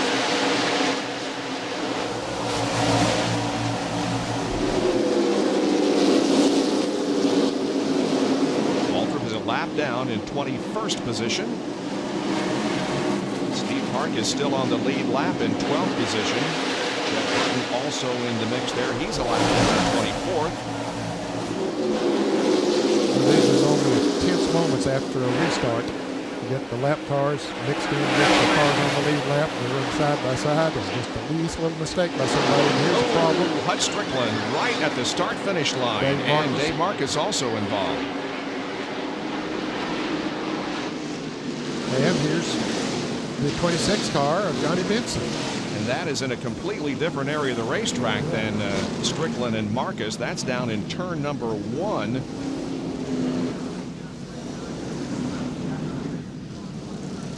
Let's see what happened here. Well, I looked up and saw him about 3 abreast off turn 4 and said there must be going to be a wreck here. And sure enough, there we see Kyle Petty, Hut Strickland, and Johnny Benson. There we see Kyle and Hut making contact, and there Hut just barely touches Johnny Benson as he goes by. The camera follows Hut Strickland because he's crashing, but meanwhile, Johnny Benson is crashing down in turn 1. Slid all the way down the front stretch and crashed down in turn 1. And then Dave Marcus apparently slowed down, probably got hit from behind, and he spun out. There's Dave Marcus as the NASCAR officials signal to the pit crews that the caution is out once again. This is Wally Dallenbach's on board.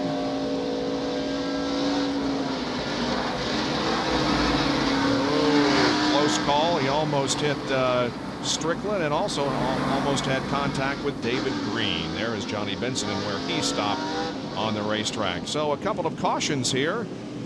262 laps now in the books. We'll take a break and be back with more in a moment. A record crowd is here tonight with more than 141,000 people, and more seats are planned for the spring race. 12,738 more seats will be built down in turns 1 and 2, bringing the capacity to more than 147. Tickets go on sale next week. We're back to caution. Tony Stewart, Benny, you big dummy, was in front at the end of 250 laps. It was under green, so he wins the $10,000. I think what happened, they came around and got the caution on lap 250,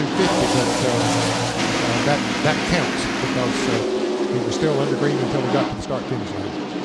They're the top 3, Gordon, Martin, and Tony Stewart. Take a look at our Bud race recap. Jeff Gordon has only led 17 laps. Tony Stewart has led 225. We've had 3 lead changes, 6 caution periods, holding the average speed down to a little over 88 miles an hour.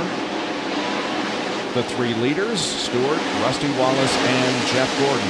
You see Kyle Petty down on the inside there. Apparently he had some damage to his car. He just now came out from behind the wall or out of the pits.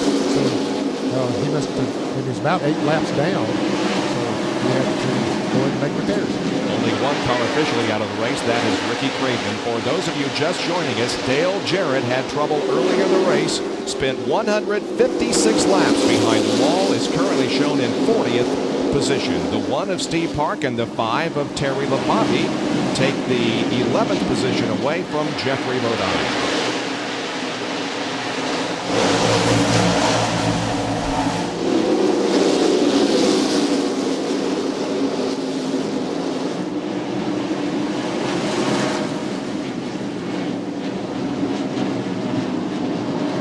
Dale Earnhardt just, Rusty Wallace, I don't know if he just got higher, is something is wrong with his car. Because cars going by Rusty Wallace wholesale, right on the inside, losing position after position. I think he's trying to get out of the way. It looked like he was, and everybody else trying to get by, and really a jammed up mess there for a moment, but cooler heads prevailed. Jerry Punch, what's the problem?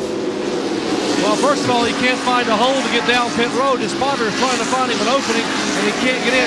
He's shouting flat tire, and the Miller crew is up on the wall waiting for Rusty to be able to get down pit road, and now he's still on the outside. The spotter, very valuable to tell him there's an opening, and the spotters keep saying inside. Rusty's trying to get down pit road, but losing valuable time. Now he finally gets to the bottom of the racetrack, and next time by, he will come down pit road for what is an unscheduled stop. That is a tough break. Not only does he have an unscheduled pit stop, he loses about a half lap trying to make that unscheduled pit stop. Yeah, he finally gets slowed down so he can come into the pits. The 7-time winner here at Bristol Motor Speedway makes a green flag pit stop on lap 279. Moving down pit road slowly at 35 miles an hour, and the Miller Lite crew goes to work, Doc. Well, they're still not sure which tire it is, so they're going to have to go ahead and change all 4 tires.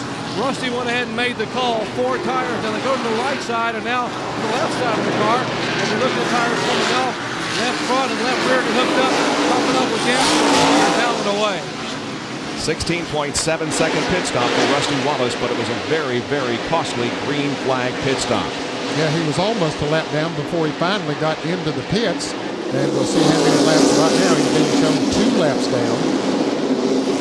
So that will be very, very difficult to make up because so far tonight he has not been able to run with Jeff Gordon and Tony Stewart. Watching the battle for 4th position here, that's Bobby Labonte right behind Sterling Marlin, and Labonte tries to get to the inside and get 4th from Marlin and does.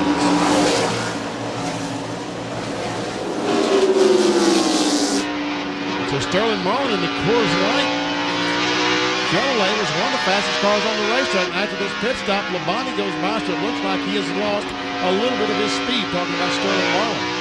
And Marlin's short track finishes this year. He was 14th in the spring race here at Bristol, 13th at Martinsville, and 18th at Richmond. Bobby Labonte is about 5.5 seconds behind the leader, Jeff Gordon. And was right rear net on Rusty Wallace's car that was flat. Man, what a tough break.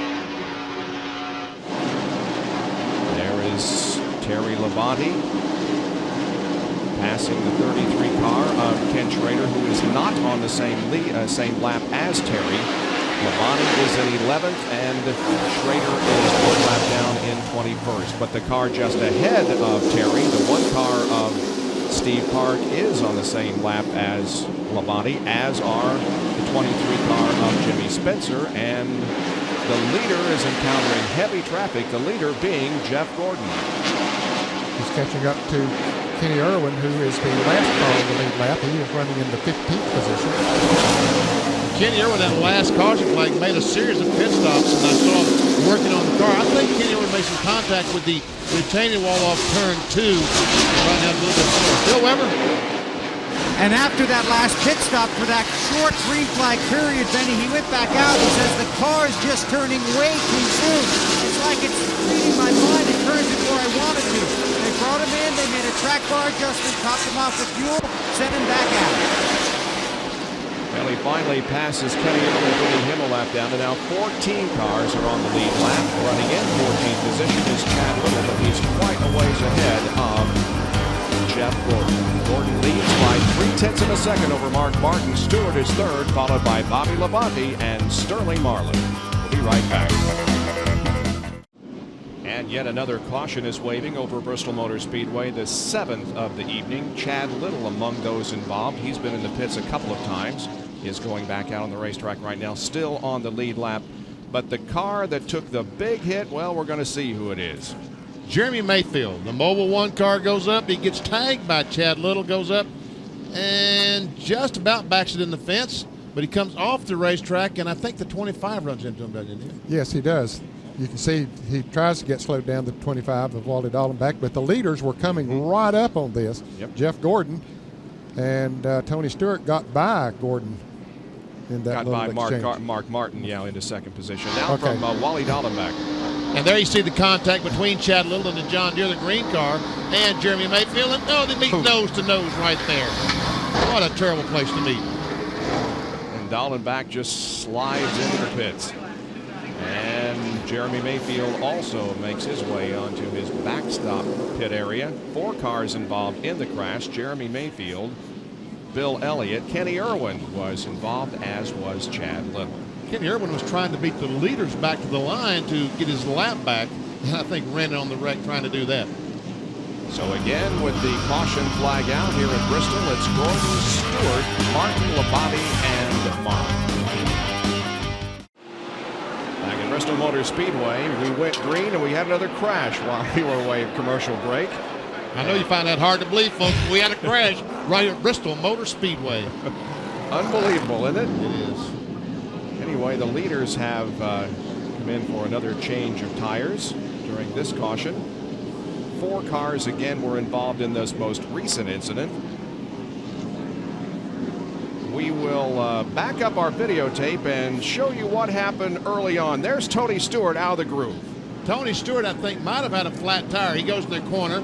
He loses position as Kenny Wallace goes by. Mark Martin goes by. And when that that kind of slowed the field down, got them side by side and back. And when that happens, that's disaster. Watch this when they go down in the corner. Bobby Labonte is there.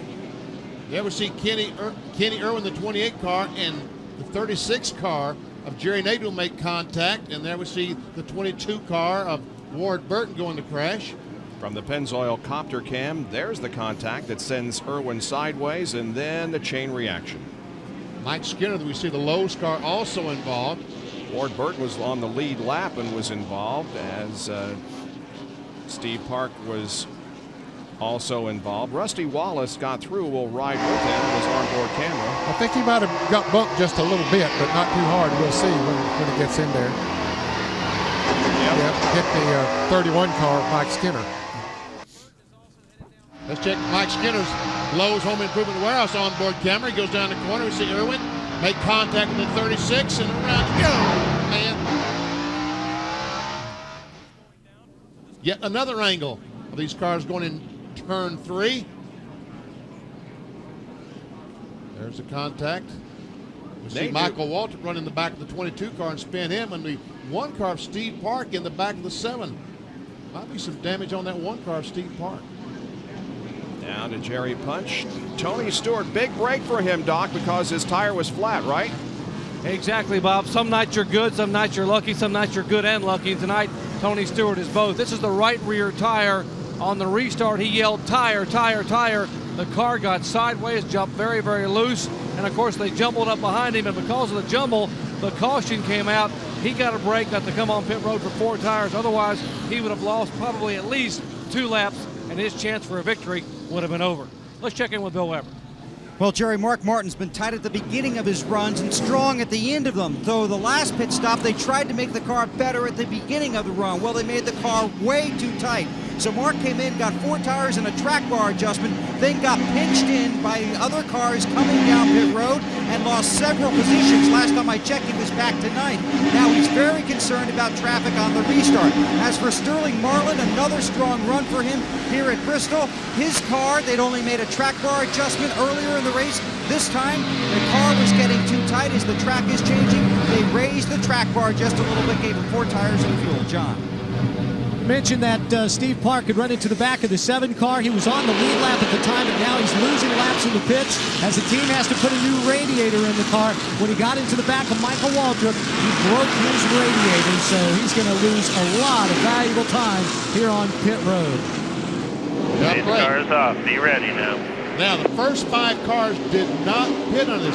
Jeff Gordon won the race off pit road. Great. Currently is in the 6th position. The leader is Terry Labonte. Dale Earnhardt is 2nd. Jimmy Spencer is 3rd. Jeffrey Bodine 4th. And Ricky Rudd is in 5th position. Those 5 did not make pit stops during this caution. But they stopped about 10 laps ago, so it's not like they're out there on old tires. They only have about 5 or 6 laps on the tires they have on the car. And once again, we see Dale Earnhardt up front. Jeff Burton had got back on the lead lap, but you can see he's getting past right there now. He was out in front of the leaders, thought he could stay out there and hope for a caution, but now he has gone a lap down. And also the 30 car of Todd Bodine right in front of Terry Labonte. The Brian Meats car, is on the tail end of the lead lap in 15th position.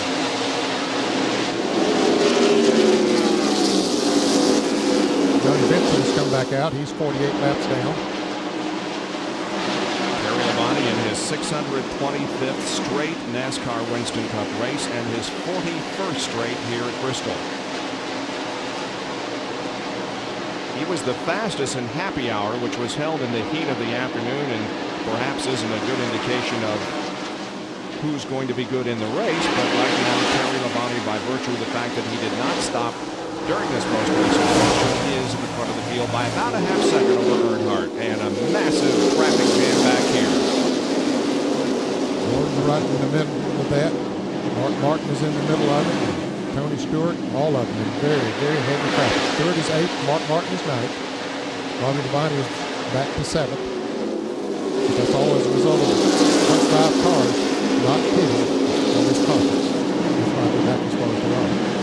You see Rusty Wallace's car back there. If you just turned on the TV and said, what about Rusty? Well, he had a flat tire on the green flag to get the stop.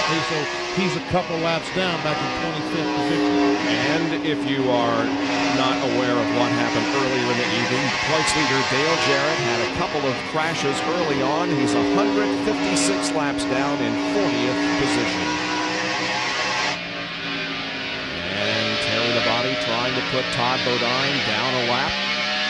Todd Bodine had gotten back on the lead lap as a result of the pit stops there. Meanwhile, right behind Terry Labonte is Dale Earnhardt in that Goodwrench Chevrolet. Down to Bill Weber. The reason Terry Labonte is out of sequence on his pit stops is because when he pitted 2 cautions ago, his car had gone from bad loose to tight, tight, tight. So they took 2 rounds of wedge out and made an air pressure adjustment. Terry said the car was halfway better. He pitted when no one else did because he was only going to lose 4 positions. They took another round of wedge out. The car's better, and he won in the track position battle. John? Dale Earnhardt also pitted on that same sequence as Terry Labonte. Nothing wrong with the car, just a slight air pressure adjustment. Still a little bit tight in the turns, but they figured, hey, we're pitting on the backstretch. We're at a disadvantage. We need to do something to change our luck. So let's get off sequence with Martin and Jeff Gordon, those guys, and see what happens. And it played, the next caution period played right into their hands. Earnhardt getting around Todd Bodine now to set sail for Terry Labonte to try and lead this race. And all the cars will have to make at least one more pit stop before the race is over. 317 laps are now completed. Terry Labonte, who has finished 13th in the last 2 runs here at Bristol, is the leader of the race with Dale Earnhardt in second. Back in a moment.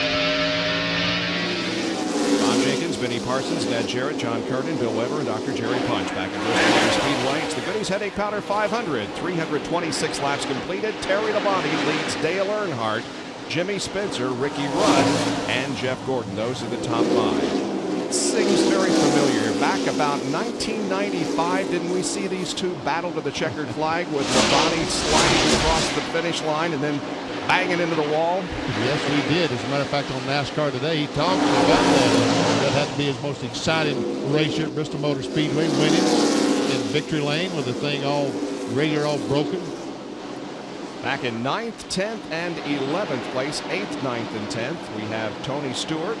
We have Michael Waltrip, Mark Martin, and there's the 40 car of Sterling Marlin also. And Bobby Labonte leads that group, and Michael Waltrip looked like he was going to try to pass Tony Stewart on the outside. He was involved in that wreck up there a few minutes ago, wasn't he? Well, someone ran the back, and we see where he knocked off the back bumper, but He's a lap down now as a result of that. No, he's not. He's not a lap down. He's in 9th place. 9th place, There was, for a moment there, he was being shown a lap down, but then he had to go back to the start finish line. And the Joe Gibbs teammates, Bobby Labonte and Tony Stewart. Stewart has clinched the 5 bonus points for leading the most laps here tonight. He was out for 225 laps. No one can lead more than that now. And he looks to the inside. Meanwhile, here comes Martin up on the outside. And there goes Martin by Tony Stewart. Now he's going to try to drive up on the outside of Bobby Labonte, but Jeffrey Bodine is there. Jeffrey Bodine running into 6th position. Oh, look at Martin. Looks pretty aggressive there. Wow. Bobby. Well, that great home run battle between Mark McGwire and Sammy Sosa continues. You'll be able to see Mark McGwire in action with his St. Louis Cardinals and the Atlanta Braves on Sunday Night Baseball on ESPN at 8 o'clock tomorrow night. Coverage begins at 7:30 with baseball tonight. That's tomorrow night on ESPN. For more, log on to ESPN.com, part of the Go Network, go.com. Well, they had a great game last night. They had a good one this afternoon. At the 11th inning, they were still tied 0-0. No kidding. Yeah, and I don't know how it finally came out, but they had a great series here. You can check Sports Center tonight, Dad, to find out about all the things that happened on baseball. Right after our coverage of this race. And we have 165 laps to go. We're watching the 7th and 8th place competitors, Bobby Labonte and Tony Stewart. And And the leader now gets in some traffic again as he goes to the inside of Kenny Irwin. Irwin's been knocked around. He's 3 laps down in 26th position.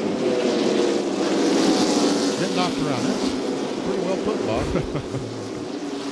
Car showing some battle scars.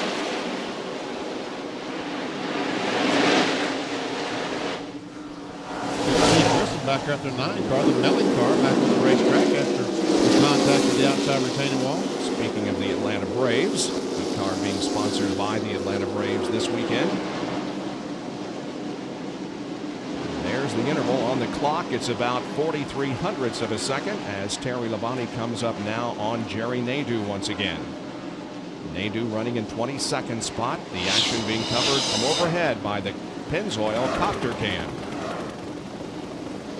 Half-second lead for Terry Labonte over Dale Earnhardt. Spencer, Rudd, and Gordon are your top 5 at Bristol Motor Speedway. Back in just a moment.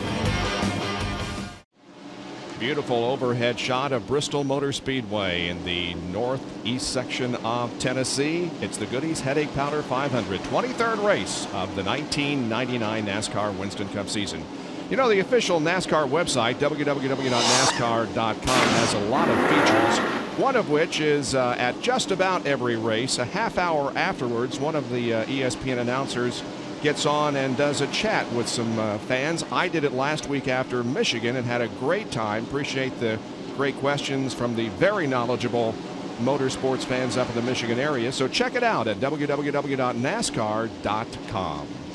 Well, the 7 car has some problems, Bill. Yeah, Bob, they got big problems. Michael Waltrip's got the front of his car caved in. They're going to need a new radiator. He may have a problem with the oil pump. He's sitting here on pit road.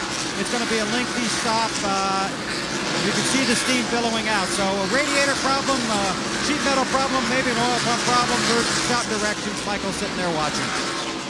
Tough break for Michael. He slid back to 29th position and will continue to lose laps as he sits there and the repair goes on. Had a great run going tonight. Well, Joe Nemechek tried to crash twice in 1 lap and never did do it, BP. No, he did. Check this out. Well, you can see the blue car being hit by the white car of Brett Bodine. Almost lost it there. Don't know how he hung on to it. Went into the corner ahead of Brett. Here they come off of turn 4. And they make contact once again, and he still hung on to it. Man, oh man.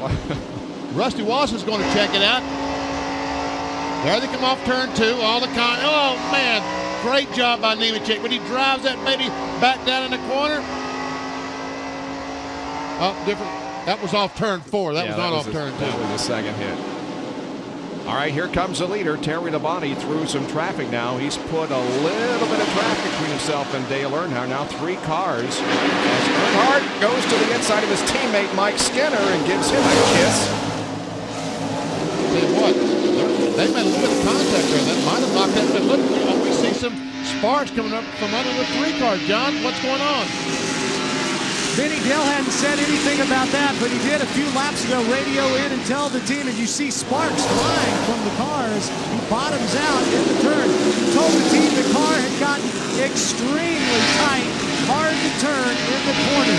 So they're hoping to hang on and in the next pit stop, make another adjustment and be good to go to the end. There are the sparks. It's pretty obvious.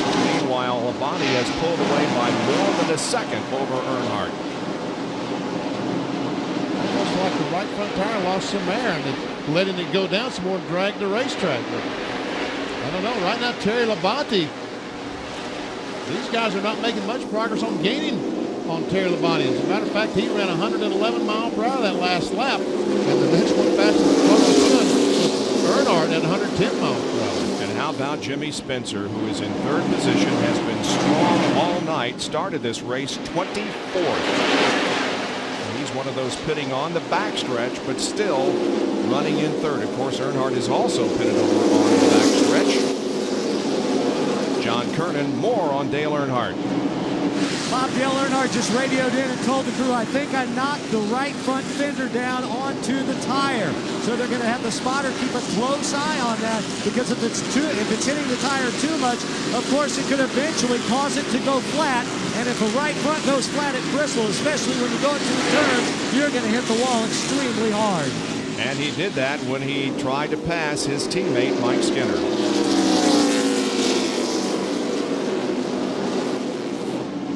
There are the statistics on Earnhardt. Hasn't led a lap tonight, but is in second spot. And he's been as low as 26, and we continue to see those sparks come out from underneath the car occasionally.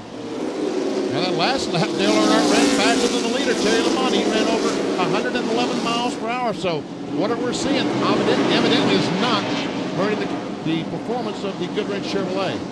Yeah, he's shaved the interval down to less than a second now. It's 82 hundredths of a second to be exact. And sparks here at Bristol tonight is not that unusual because the car bottoms out a lot.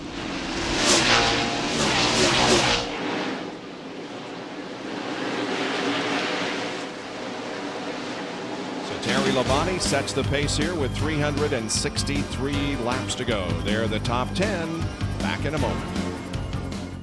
129 laps to go in the Goody's Headache Powder 500 from Bristol Motor Speedway. You've joined 141,000 fans who have gathered here tonight to see this spectacle under the lights.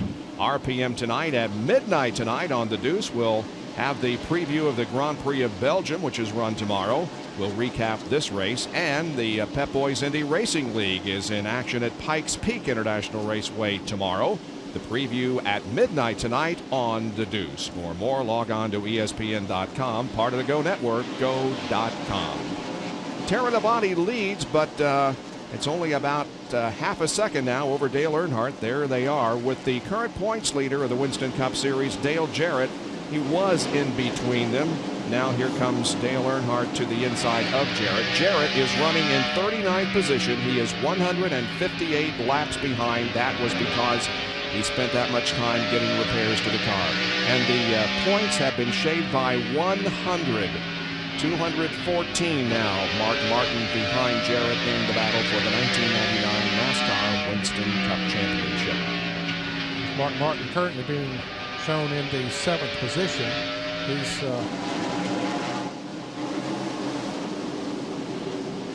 still in the thick of the battle. Mark is 12 seconds behind the leader right now.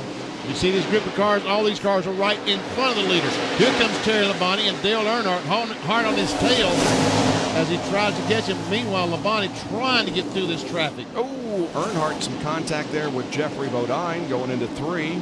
To the 4 car, Bobby Hamilton, something dragging the racetrack. Oh, and I thought Labonte was going to go on the inside, but Jeff Burton was there. Jeffrey Bodine just went a lap down. He's in the 11th place now with 10 cars on the lead lap. And Ward Burton is in the 10th position. Here's Earnhardt. Burton. And once again, we see Earnhardt just like last week at the front of the field. Here he goes on the outside, Bob. And everybody, 141,000 people, all stand up. Every one of them. Earnhardt has the lead.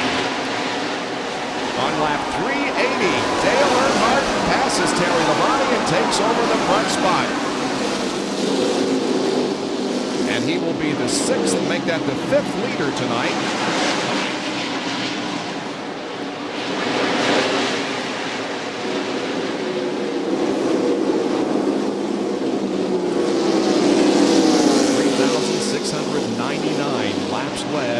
Bristol. Here's the Hardee's Field summary. Right now, everybody in the top 5 in points are staying the same. In the second 5, Labonte moves up 1. Wallace goes down 1 in the point standings. Schrader and Marlin gain a couple of positions. And the next car to go a lap down is just ahead of Dale Earnhardt. Ward Burton in the 22. Dale Earnhardt right now would love to see this race go green the rest of the way, because if the caution flag comes out, then that gives a huge advantage to Jeff Gordon, Mark Martin, all of these guys pitting on the front stretch. But it won't be as bad as it was because there are not as many cars on the lead lap. There are only 10 cars on the lead lap now, and is about to catch the 10th place car right there, Ward Burton. Of course, he's one of those that's pitting on the front stretch. Here at Bristol, Dale Earnhardt has 8 wins, 18 top 5s, 28 top 10s. He was 6th last August, 10th here in April, and is leading his 28th race here at this facility. Doc? And Bob, remember back in April when he wrecked his primary car in happy hour and they had to roll a backup car out of the truck and they were working on it? In fact, he himself got out in his fire suit and was trying to get the car ready. He started shotgun on the field, 43rd, and drove that car up through the field and finally, as you said a moment ago, finished 10th. Well, this is that same race car. Earnhardt said, I fell in love with that car that night, and that's the car we're going to bring back to Bristol and beat him in August. And indeed, that's what he's doing right now. Yes, he is.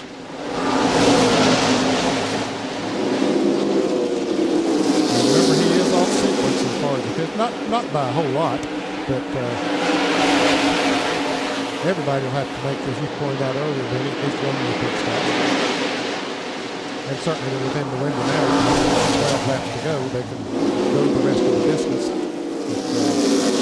Stop any time now. Once again, down the left side tires down on the 8th on the racetrack. Passing Joe Nemechek, who now is 2 laps down, or almost 2 laps down, in 17th position.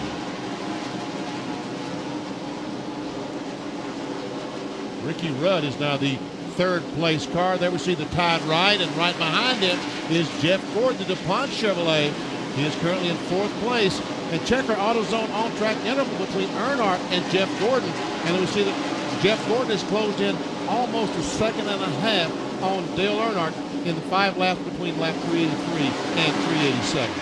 And now just a couple of laps later, Gordon is right on the back bumper of the tied ride. There's Jarrett getting passed once again. It's been a tough night for Jarrett, but he admitted in the interview that his original problem was his own fault, just perhaps a little bit over-aggressive at the start. But it's one of the few times in 1999 that Dale Jarrett has had problems. Now Gordon's going to look on the outside of Ricky Rudd.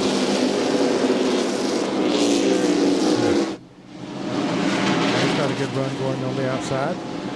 Red reaching the rim.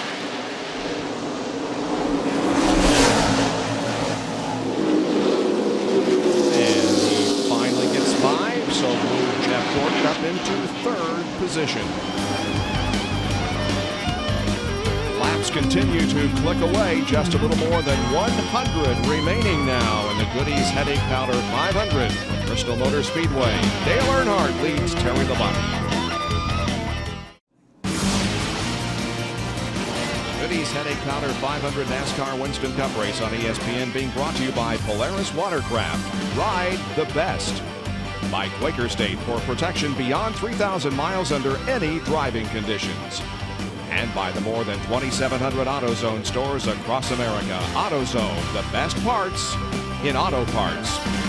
In just about 1 hour from now, at the conclusion of our coverage of this race, you'll be able to go to the source for sports news, the one that you have come to know, love, and trust over the past 10 years, SportsCenter. That's coming up next with Trey Wingo and Steve Levy with the report on several stories, including the Major League Baseball playoff race, Tigers' tail, Tiger Woods, and college football openers that happened today. SportsCenter is at 11 o'clock Eastern Time here on ESPN. But we have 96 more laps to go, and the question is Dale Earnhardt going to win this thing? If it goes green the rest of the way, he has an excellent chance to win this race. But you're right, Ned. If it goes green, caution flag will put him at a disadvantage because Jeff Gordon will be able to pit on the front stretch. See, everybody's going to have to pit one more time. Now, right now, Jeff Gordon's running about 4 1/4 seconds behind him. So, but if the caution comes out, he makes that up, plus any advantage it might have in the pits. So, but if they pit on the green flag, no one has a clear advantage, so Earnhardt can maintain that 4-second lead. Well, Earnhardt is the fastest car on the racetrack. At least that last lap, he was faster than anybody else. And this time also is the fastest, over 110 miles an hour. We're following him on the Pennzoil Opter Cam. 110.213 was his speed last lap. That was just a little bit faster than Terry Labonte, who was second quick at 109 plus. And Earnhardt now moving to the inside of Chadwick. Such a good run going earlier in the evening, but is now 8 laps down in the 28th spot. 9 cars are on the lead lap. And Dave Marcus is very slow. Dave Marcus' car is stopped up between 1 and 2. I don't feel he will not be able to get to the inside, I don't think. And the caution flag is out. What Earnhardt did not want to see.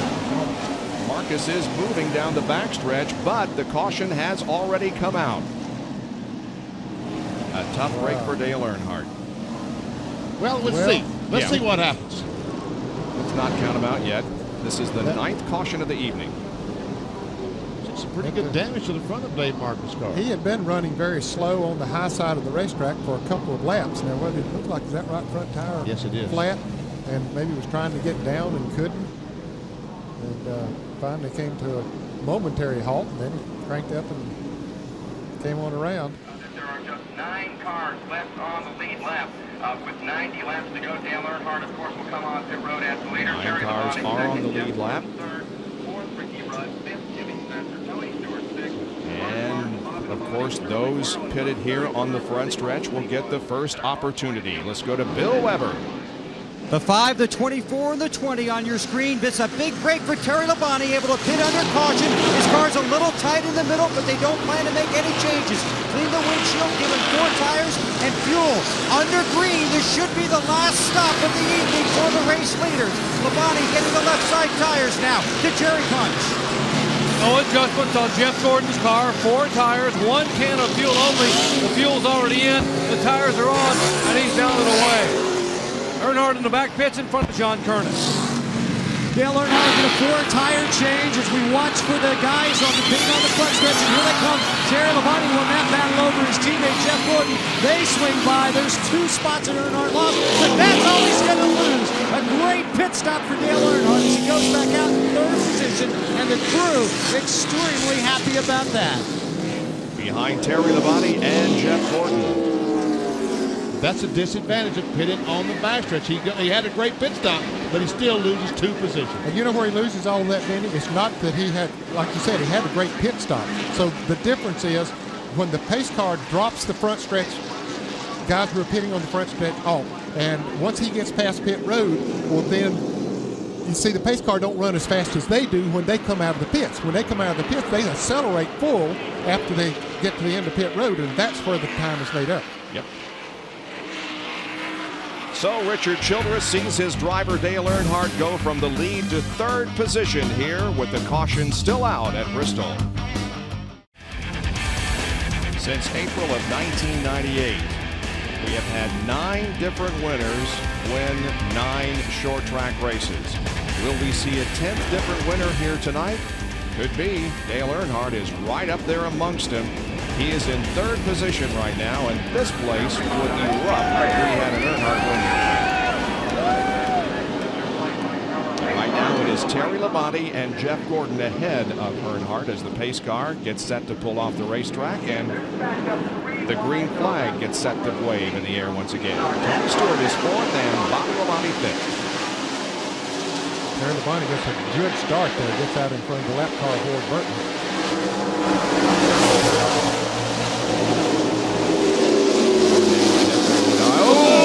Earnhardt goes in some contact with Jeffrey Bodine. Didn't lose a spot.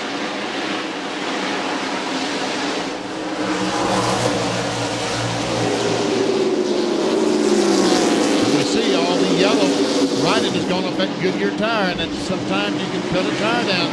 It looks like Earnhardt's going to be okay. Ward Burton getting a lap back, getting by Terry Labonte. That allows Jeff Gordon to catch right up to Terry Labonte. Terry wanted to keep that lap car between he and Gordon, but couldn't quite do it. It was fast here on the restart. And he's in 10th position. Jeff Gordon looking on the inside of his teammate. Can't quite get that run he needed.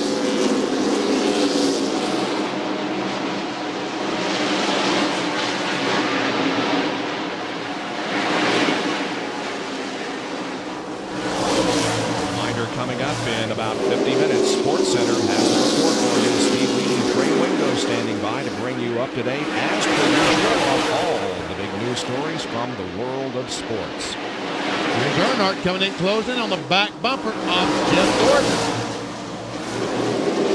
That time by Earnhardt was faster than the front two cars. About a mile per hour faster. Dale Earnhardt has recorded top 10s in 7 of the last 8 races. He has 14 top 10s in 1999 versus 8 last year after 22 races. I saw him in practice this afternoon during happy hour. He and Jeff Gordon. Gordon ran up on Earnhardt, got him very loose and passed him. A few laps later, Earnhardt just got right up under the back bumper of Gordon like he's trying to do right now and trying to get back into the DuPont Chevrolet race. And he did it in practice. Let's see if he can do it here. They're both masters with that. The leader's going by Chad Little, the John Deere car, who had a terrific run going earlier on. Some kind of mechanical problem has reared its ugly head. There's Bobby Labonte, Mark Martin, and Ricky Rudd as they run 5th, 6th, and 7th. And Jimmy Spencer back there in 8th spot. And Earnhardt's going the outside of Jeff Gordon in 1 and 2 for that second spot, and the crowd goes nuts.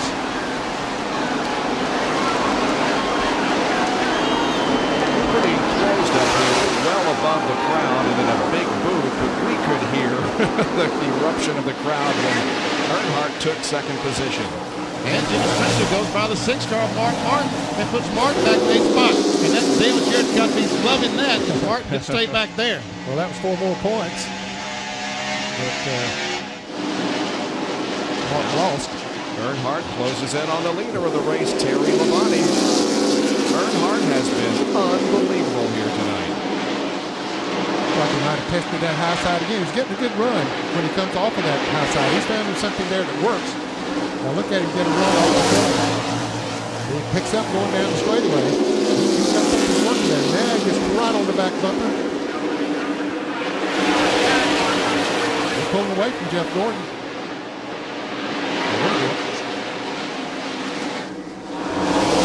Tell Dale Earnhardt that depending on the backstretch is a disadvantage because it just makes you mean. Not in a physical sense, but determined is perhaps the correct word. Here he goes. We'll try that movie made on Jeff Gordon. This time he'll dip to the inside. He got that run, but couldn't quite do it. He's setting him up. He's working. He's got something going. But I'll tell you, Terry Labonte is no slouch when it comes to knowing all of those tricks. Short track experts here going at it. Tony Stewart is closing on back on the back bumper of Jeff Gordon. Our pole center ran so strong earlier on. And now Stewart inside of Jeff Gordon in turn 3, and Stewart goes to the 3rd spot. I thought it did him right here.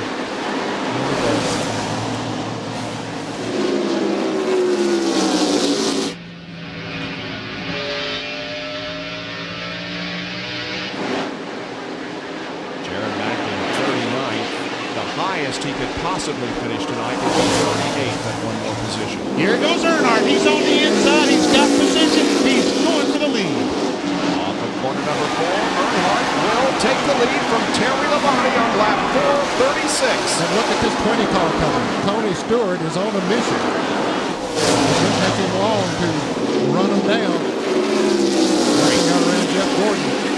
Good 3-car battle going on here. Earnhardt, Terry Labonte, and the rookie Tony Stewart. Jeff Gordon not too far behind.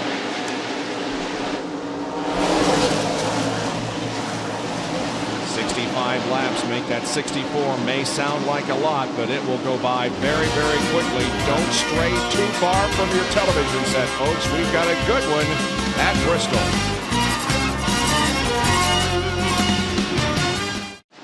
Over 55 laps to go here at Bristol. We have a new leader. Terry Labonte was able to get by Dale Earnhardt again. So put Terry in the front position. Sports Center is coming up at the top of the hour in about 45 minutes from now with all the reports on the big stories in sports.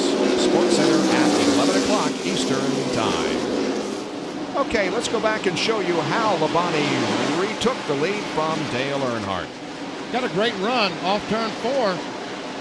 Goes in turn, and Earnhardt goes in the corner, drifts up the hill, and Terry Labonte just drives in on the inside. And now has about a half-second lead on Earnhardt, and Tony Stewart is looking for second.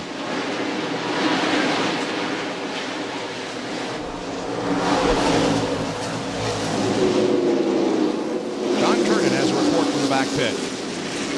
Dale Earnhardt just radioed the crew and said, I think the tires may have given up on us. I think the front end, remember, he's been struggling with a tight condition in the middle of the runs, in the middle of the turns. And now he's got some laps on the tires, built up the air pressure, probably in that right front tire, causing the front end to want to slide through the turns.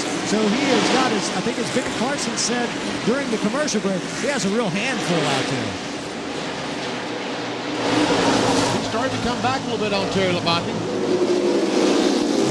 Towards the end of that last long run when he got by Terry. So maybe as time goes by, he started just working a little better to get by his teammate here. Skinner gives him room. 4 laps down in 24.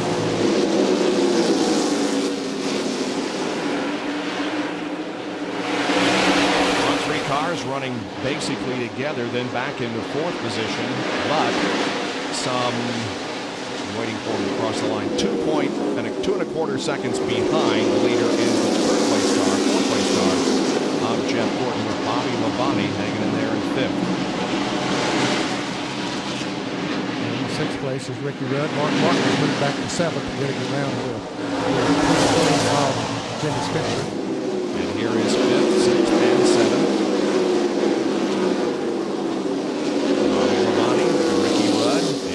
Martin.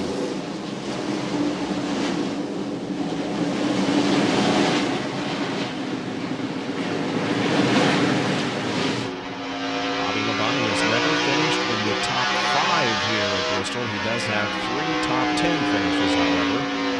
So if he stays where he is now or moves up, he will record his first top 5 finish in 13 races at Bristol High Banks.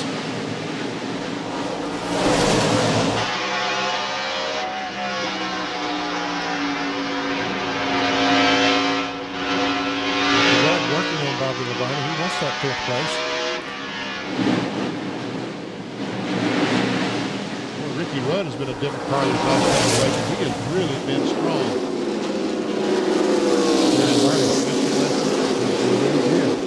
Terry Labonte just got around Ward Burton, put his back a lap down. And remember, Ward got back out in front of him on the restart. But now his tires are going away. Dale Jarrett has moved into the 38th position, but that is as far as he can progress. Dale Jarrett with a very disappointing and points-losing night. He had problems early on, and then had a second encounter with the wall, and as you can see, as of right now, Mark Martin is 217 behind. He came in 314 behind him. So a loss, but still a rather comfortable lead here. There's second and third, Earnhardt and Tony Stewart, but Terry Labonte is the man in front at the Bristol Motor Speedway. August of 1995, Terry Labonte coming down for the checkered at Bristol. Gets hit by Dale Earnhardt, slides across the line, wins the race, hits the wall big time. And coming into victory lane, a very tore up and smoking Kellogg Chevy. But Terry Labonte drove to victory lane that night 4 years ago. And we have the same 2 drivers running first and second here tonight. Labonte is the leader, Earnhardt running second. There's about 2/3 of a second of the lead. And Earnhardt has Tony Stewart right on his back bumper. can see there how far Labonte is ahead. It's got a couple lap cars between them now. Here's a Hardee's Field summary with the point standings as of now. No changes in the top 5 in points. But in the top 10, Labonte up 1, Wallace down 1. 30 laps to go here at Bristol Motor Speedway in the Goody's Headache Powder 500. Labonte has over a second lead on Earnhardt now. Moving away. Gordon has dropped 3 1/3 seconds behind the leader.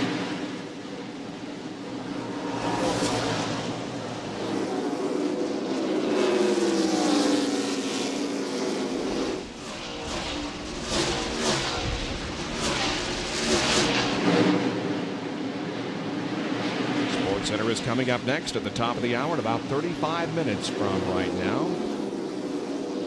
It's unbelievable how much this race changed from the beginning of the race until the end of the race. The cars that were really fast at the very beginning are now struggling to get around the racetrack. The cars that were fairly slow, not slow, but about a 10th to 15th place car at the beginning are now the leaders of the race, Terry Labonte and Dale Earnhardt. I wonder if that's because of the change in condition of the track has gotten cooler, of course, as the evening has gone on.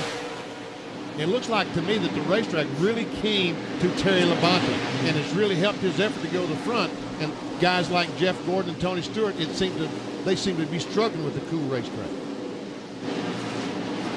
Stewart has been working on Dale Earnhardt for several laps, but just cannot get by the 7-time Winston Cup champion. Bill Weber.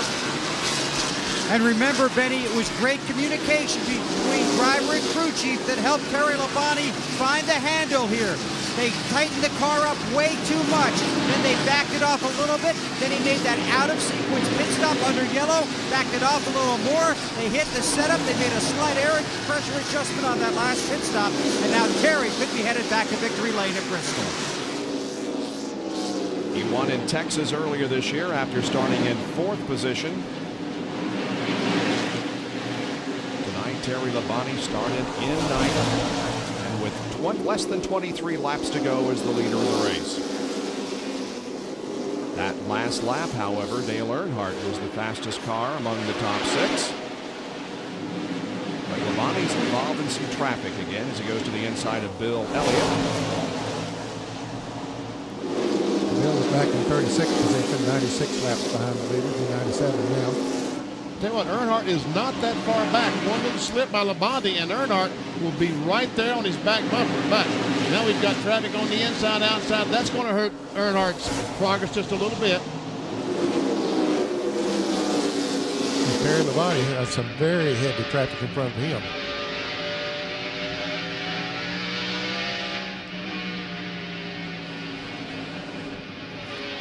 Quite a while since DJ watched these guys just go blowing by him like that. He normally is the blowee, not the blower.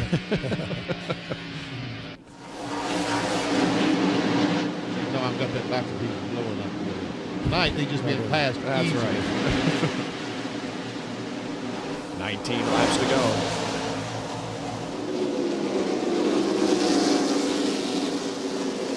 Terry Labonte won this race in '84. He won this race, as we saw a few minutes ago, in '95. Now he has 4 lap cars between he and Earnhardt. That car's pretty easy. And Joe Nemechek almost, they might have touched a little bit there. And that slowed Earnhardt even more.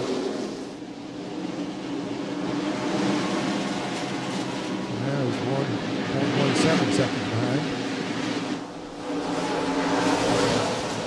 Mike Skinner back there smoking in that Lowe's car. Started a few laps to go and still continues to smoke.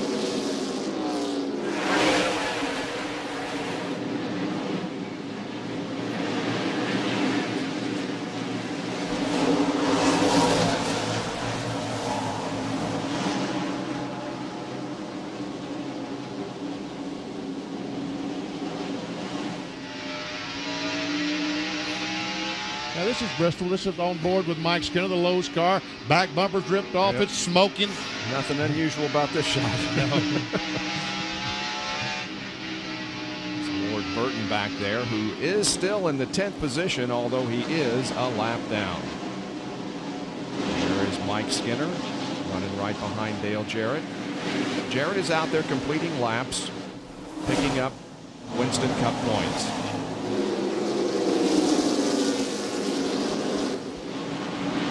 And now with 13 laps to go, the interval is exactly 1 second between Labonte and Earnhardt. And Bobby Labonte has a problem. Bobby Labonte smoking going down into turn 1. Smoking badly. So the 6th place car is in trouble here, smoking badly all the way around the racetrack. And he's getting the black flag. And this is the onboard camera with Bobby, and boy, you can't see anything. And the man was in 3rd place, and of course this is going to hurt him. He won't gain as many as he could have. He does not have a DNF in 1999 at all, and Jeremy Mayfield has crashed. And Terry Labonte, the leader, is spinning, and Dale Earnhardt takes the lead. What happened? You wonder if it's oil from his brother's car, the 18 car, Bobby Labonte. He went a lap there with that car smoking very badly. Andy Gray said this can't be happening. This cannot be happening. Less than 10 laps to go. The leader of the race, Terry Labonte, spins, putting Dale Earnhardt in the lead. Now then, will any of these guys make a pit stop? I would guess that maybe the guys that's on the tail of the lead lap will make a pit stop. Yeah, they'd have nothing to lose. Sterling Marlin, Jimmy Spencer. Well, maybe Terry Labonte now. He's way back there. He's back in the 6th position. And the smoking 18 car of Bobby Labonte is still out there. Well, he came down pit road, but when he saw that caution come out, he came back out to run these caution laps. And here comes Mark Martin and Terry Labonte in, and Sterling Marlin. So indeed, the guys that were running at the back of the lead lap are in. Bill Weber. Well, Terry Labonte is very angry, did not say exactly what happened. Meanwhile, he's in here to get 4 fresh tires, and then they'll send him back out. Martin also on pit road. Sterling Marlin pits behind the 5. They'll try and get as much as they can with as few laps left as possible. Terry Labonte on his way. He smoked some, that says a lot right there. Now, he took 4 tires. Mark Martin and Sterling Marlin only took right side tires. Down to John Kernan. Dale Earnhardt, your leader, did not come in and pit. He wanted to come and take on 4 tires. They told him, Dale, you are the 7-time NASCAR Winston Cup champion. You can do it. Well, he could very well do it now with less than 8 laps to go. Here's a replay of Terry Labonte's spin up in turn 3 and 4. Well, if you watched the 12 car, Jeremy Mayfield was sitting against the inside retaining wall. NASCAR threw the caution flag. When they did that, Terry Labonte backed off to the caution, and Darrell Walker just touched him in the back bumper and spun the Kellogg's Chevrolet around. Oh, man. Now here is Jeremy Mayfield's wreck from Wally Dallenbach's perspective.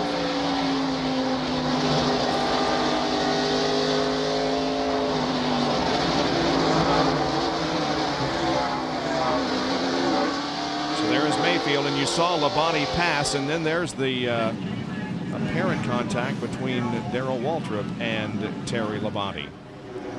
So the 18 car now has a fire under it down in turn 1. Well, he's moving again. Yep. Some way or another. He's got it going again. He's 1 lap down was all he is. You can see the fire underneath the car. The rear gear is gone, and that is on fire. That's the rear gear that's burning. Bobby, I think if I was you, I'd go to the pits and find me a fire extinguisher. Maybe put the fire out. Probably get that. He's coming in the pits right now. He's going to listen to him. Okay, fire extinguisher, guys. There we go. Johnny on the spot. Because he can still salvage a decent finish out of this thing. There are the 15th place car, which is Darrell Waltrip, is 1 lap down. So Bobby's going to, if he gets back, which he is going to come back out, so he'll come back out in 15th position. All right, here we see Terry Labonte. There we see Jeremy Mayfield spinning down in the corner. The caution flag comes out. Terry backs off of the caution flag, and DW goes in and just touches it in the back bumper. Man, oh man, oh man. All right, we're going to be having green flag this time by. And Andy Graves, as you said, Benny, can't believe what just happened. Can't be happening. This is a nightmare. All right, green flag. 5 laps to go at Bristol Motor Speedway in the Goody's Headache Powder 500. It's Earnhardt, Stewart, Gordon, Martin, and Terry Labonte, the top 5. Is Dale Earnhardt going to win this thing? Looks that way.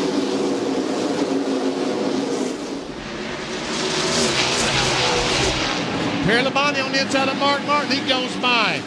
He's got 4 new tires. Well, Martin had 2 new tires, and Ricky Rudd goes by him. Drops Mark back to the 7th position.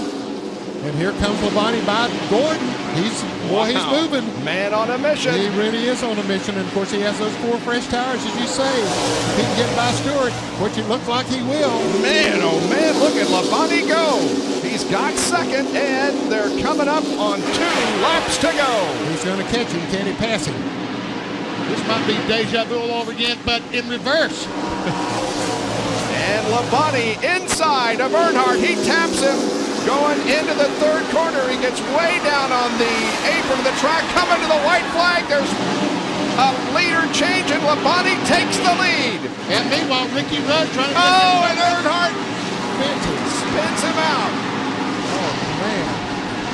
And Tony Stewart is involved in the crash, as is Mark Martin, Sterling Marlin, and several others.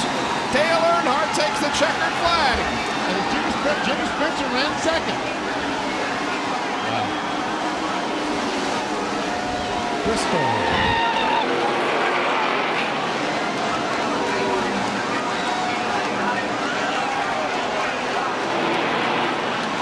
Earnhardt's 73rd career win. 2nd win of 99. He won at Talladega. And his 9th Bristol win. 4th at night. Here's the replay. There we see the contact between the 3 and the 5. Terry Labonte stands on the gas, and all these cars getting the smoke. There's Ricky Rudd crashed into him. There's Tony Stewart, Mark Martin, Sterling Marlin. There we see the contact.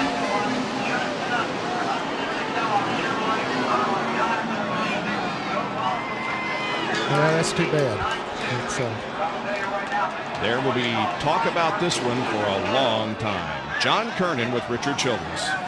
And Richard, man, what a way to win one. I'm sure a lot of people are going to be talking about the little move over there, but congratulations. You know, I couldn't tell where I was at, what happened. All I seen him spinning when he come around. You know, I'm happy for the Jim Goodwrench team. You know, we needed to win, pulled it off.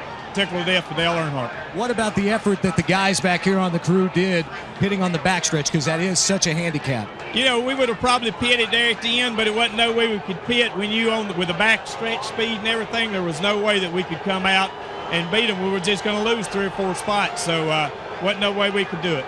All right, congratulations, Richard.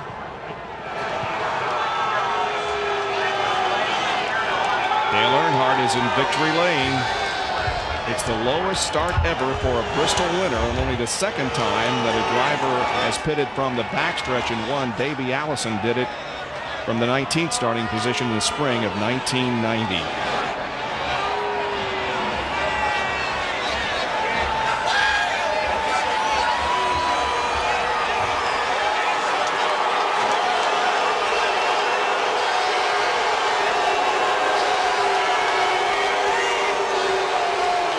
Here's a McDonald's winner's circle, Jerry Punch.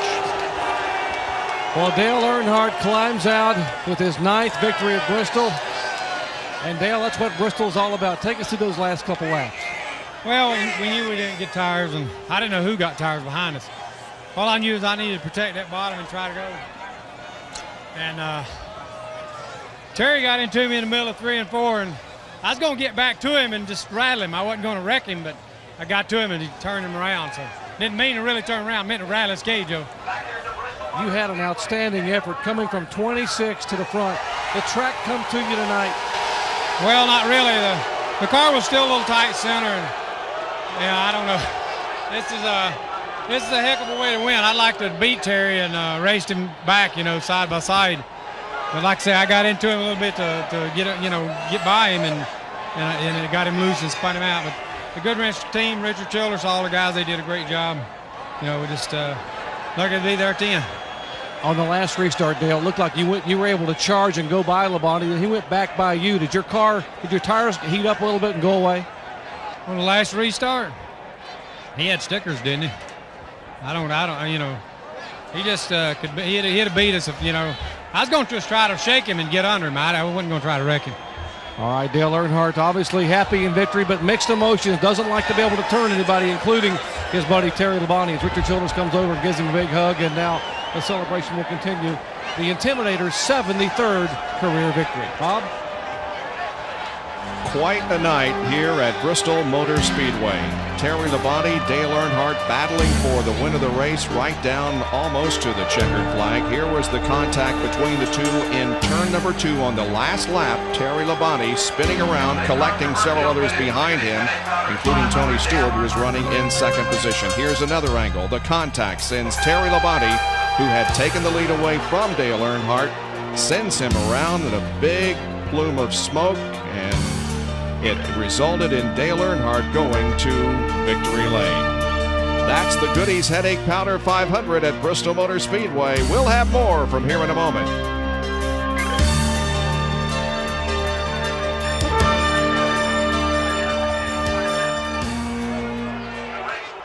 Well, it was a very controversial finish to the Goody's Headache Powder 500 here at Bristol, with Dale Earnhardt and Terry Labonte having contact on the last lap. Labonte spins, Earnhardt wins the race. And there was a lot of other activity in the world of sports today. The college football openers. Also, how about home runs from Sosa or McGuire? Well, you'll be able to get the complete report from Wingo and Levy coming up next on SportsCenter in about 18 minutes from right now. NASCAR is looking at the videotape to determine what, if anything, will happen, but there is the very wrecked car of Terry Labonte. Here's a replay going down to 1, and Labonte drives that baby in hard. We see sparks from the right front, and there's a contact from Earnhardt into Goodwrench Chevrolet, and around he goes. Bill Weber's with Terry Labonte. And we're back here behind the rig, and Terry Labonte has emerged and is talking to several members of the media, explaining exactly what happened in the closing laps of the race and even in the final lap. And first of all, Terry, a great run for you tonight. Take us through the closing laps. Well, our car was awesome there, and you know, the flag came out, and with 66, what's his name, turned me around down there, and I don't know what I mean, you know, there was oil in the track, and the caution was out, and it just wrecked me. And so then we got new tires, came back out, and I got wrecked again, so it wasn't my night. You got the 4 fresh tires, you came out, you were very quick, you passed a number of cars, you passed the 3, then walk us from that stage to the end of the race. Well, I passed him down the front straightaway, and he hit me in the corner down there in 1 and 2 and turned me around. That's about it. Obviously, he said he planned to get up to you, had no intention of taking you out. He never has any intention of taking anybody out. It just happens that way. Okay. Well, Terry Labonte had a great run here tonight. Certainly not the finish he was hoping for. Bob? Thanks for talking with us, Terry. It certainly was a controversial finish, to say the least. And I don't think there have been very many fans move from their seats. No, there's a few people leaving. Most of them are just sitting here, standing here, numb. Stunned. Stunned, right. Well, Jimmy Spencer, according to the unofficial finish, finishes second. Ricky Rudd third. Terry Labonte fourth. And Tony Stewart finished in fifth position. More from Bristol in a moment.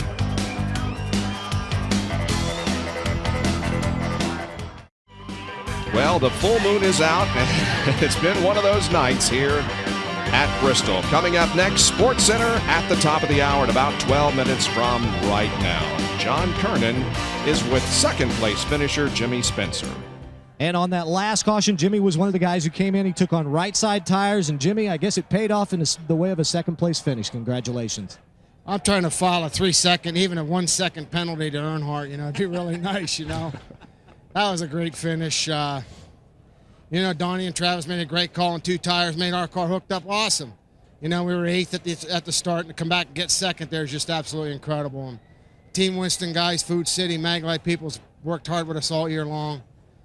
I'll probably come back with these bunch of hooligans, as I call them. I love every one of them, and they worked really hard. And tonight really showed it, I think, because it did something to them. You know, they know I'm coming back, and they all wanted me to come back. And That means more to me than anything. Great second place finish for Jimmy Spencer. Another guy with a great run. Ricky Rudd is standing with Jerry Punch. And we caught up with Ricky actually in the media center, talking to some of the media here. Ricky, 35th to 3rd, great run, but I got to ask you, you were right behind the 5 and the 3, and we saw your car inching into the picture there in the smoke. How did you see it? Well, there's definitely contact there. I mean, you see the video on it. Earnhart pretty much just took Terry out. There's no other way to put it, but that was the last lap. He pretty much well, yeah, Jimmy's talking about what happened to me at Sears Point one time. Yeah. No shouting from the gallery now, Jimmy. You had your turn. Let's let Ricky finish. Yeah, what happened, we won the race and came across the finish line first, but a similar incident, and we were taken away, the victory was taken away, we finished second, so Jimmy's campaigning to get the win. But, it was the last lap. Clearly, Earnhardt took Terry out. It's a shame. We had tires. Terry took tires. Earnhardt was pretty much a sitting duck. He was going to have his hands full trying to hold us off with them tires, but the good thing was he had very few laps left. Last lap, call it what you want to. It was close racing. Shame for Terry, shame for us, really, because I was going to follow Terry through that hole. I was right behind Terry, about a half car length back. When he pushed, we were going to run second if that wreck had not happened, so we ended up running third. Yeah, third with a tore-up race car. We got in the middle of that with Terry there at the end, and it's a shame, but it was good racing. I'm tickled to death. Tore up or not tore up, the way our season's gone, it was a great finish. The guys worked really hard. Mike McSwain, all the guys on the crew, Pro Motor, Pete back at shop, all the guys. We've been coming. We've had 4 top 10s really should have in a row, but circumstances kept us out. This is the first time we actually got us a finish, so we're real tickled to death with that. A big night may help the sponsor search, and Ricky's 650th start. He finishes third. Let's check in with Bill Weber. Well, the fabulous rookie run for Tony Stewart continues. You want to be sad, but you have to be happy, I guess, with that outcome. Well, I think it'll be easier to be happy tomorrow, but right now I'm so mad I could spit nails. But, Home Depot car was great all night. We just, about the middle of the race, we lost the grip on the racetrack a little bit and couldn't get it to turn the last third of the corner. So, there wasn't much I could tell Greg to do because it was just a spot on the racetrack where it built up some rubber on the track, and going across that rubber was what was making the car real tight. For the longest time tonight, Tony, you must have thought this was the night. We were out there in the first half of the race taking it so easy, and even taking our time with lap cars. I never really charged up to the cars. I just when I got there, then I did what I had to do to get by. But I thought, man, this is the night. But it just shows 500 laps here, things can change in a hurry. A lot of guys have never gotten a top 5 at Bristol. Tony Stewart gets one in his second run here. And he led 225 of the 500 laps here tonight. Well, Dale Jarrett's lead now with Mark Martin reduced by more than 100 is now 213. Bobby Labonte is in third position, and we'll be right back.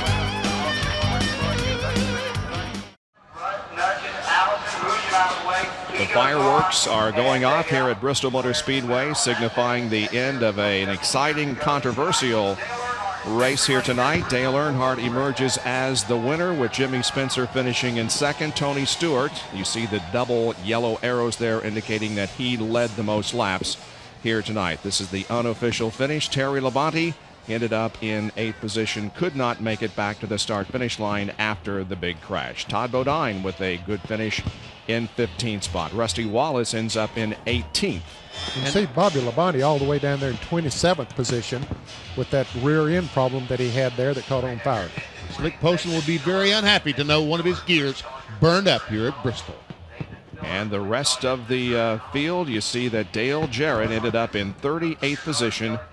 Spent considerable amount of time back behind the wall getting the rear end of the car fixed. Well, next week we'll be at Darlington Speedway for, first of all, Bud Pole qualifying on Friday at 3:30 on the Deuce. The Duraloo 200 for the NASCAR Busch Series is at 1 o'clock on Saturday afternoon, and our happy hour coverage at 6 o'clock Saturday evening. All of those programs on the Deuce. Then on Sunday, RPM Today is at 11:30. Bill Weber has the NASCAR Today pre-race show at 12:30, preceding the Labor Day weekend tradition, the Pepsi Southern 500 at 1 o'clock here on ESPN next Sunday afternoon. And RPM Tonight will be at 8 o'clock on the Deuce next Sunday. Well, coming up next, Sports Center, not only other activity going on in the world of sports, but we'll have updates from here at Bristol should anything change. What a night it has been. Tony Stewart was the original leader of the race. Dale Jarrett got in trouble very, very early.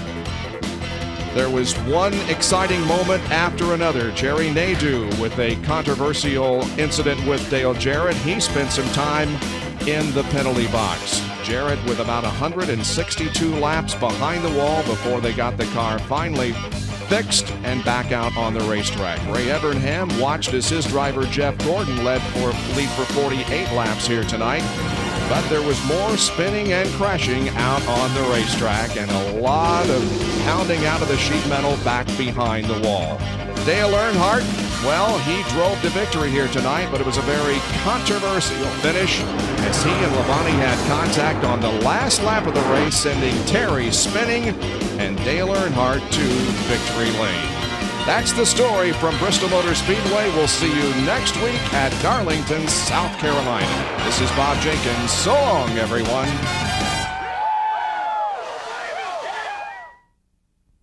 This has been a presentation of ESPN, proud to celebrate a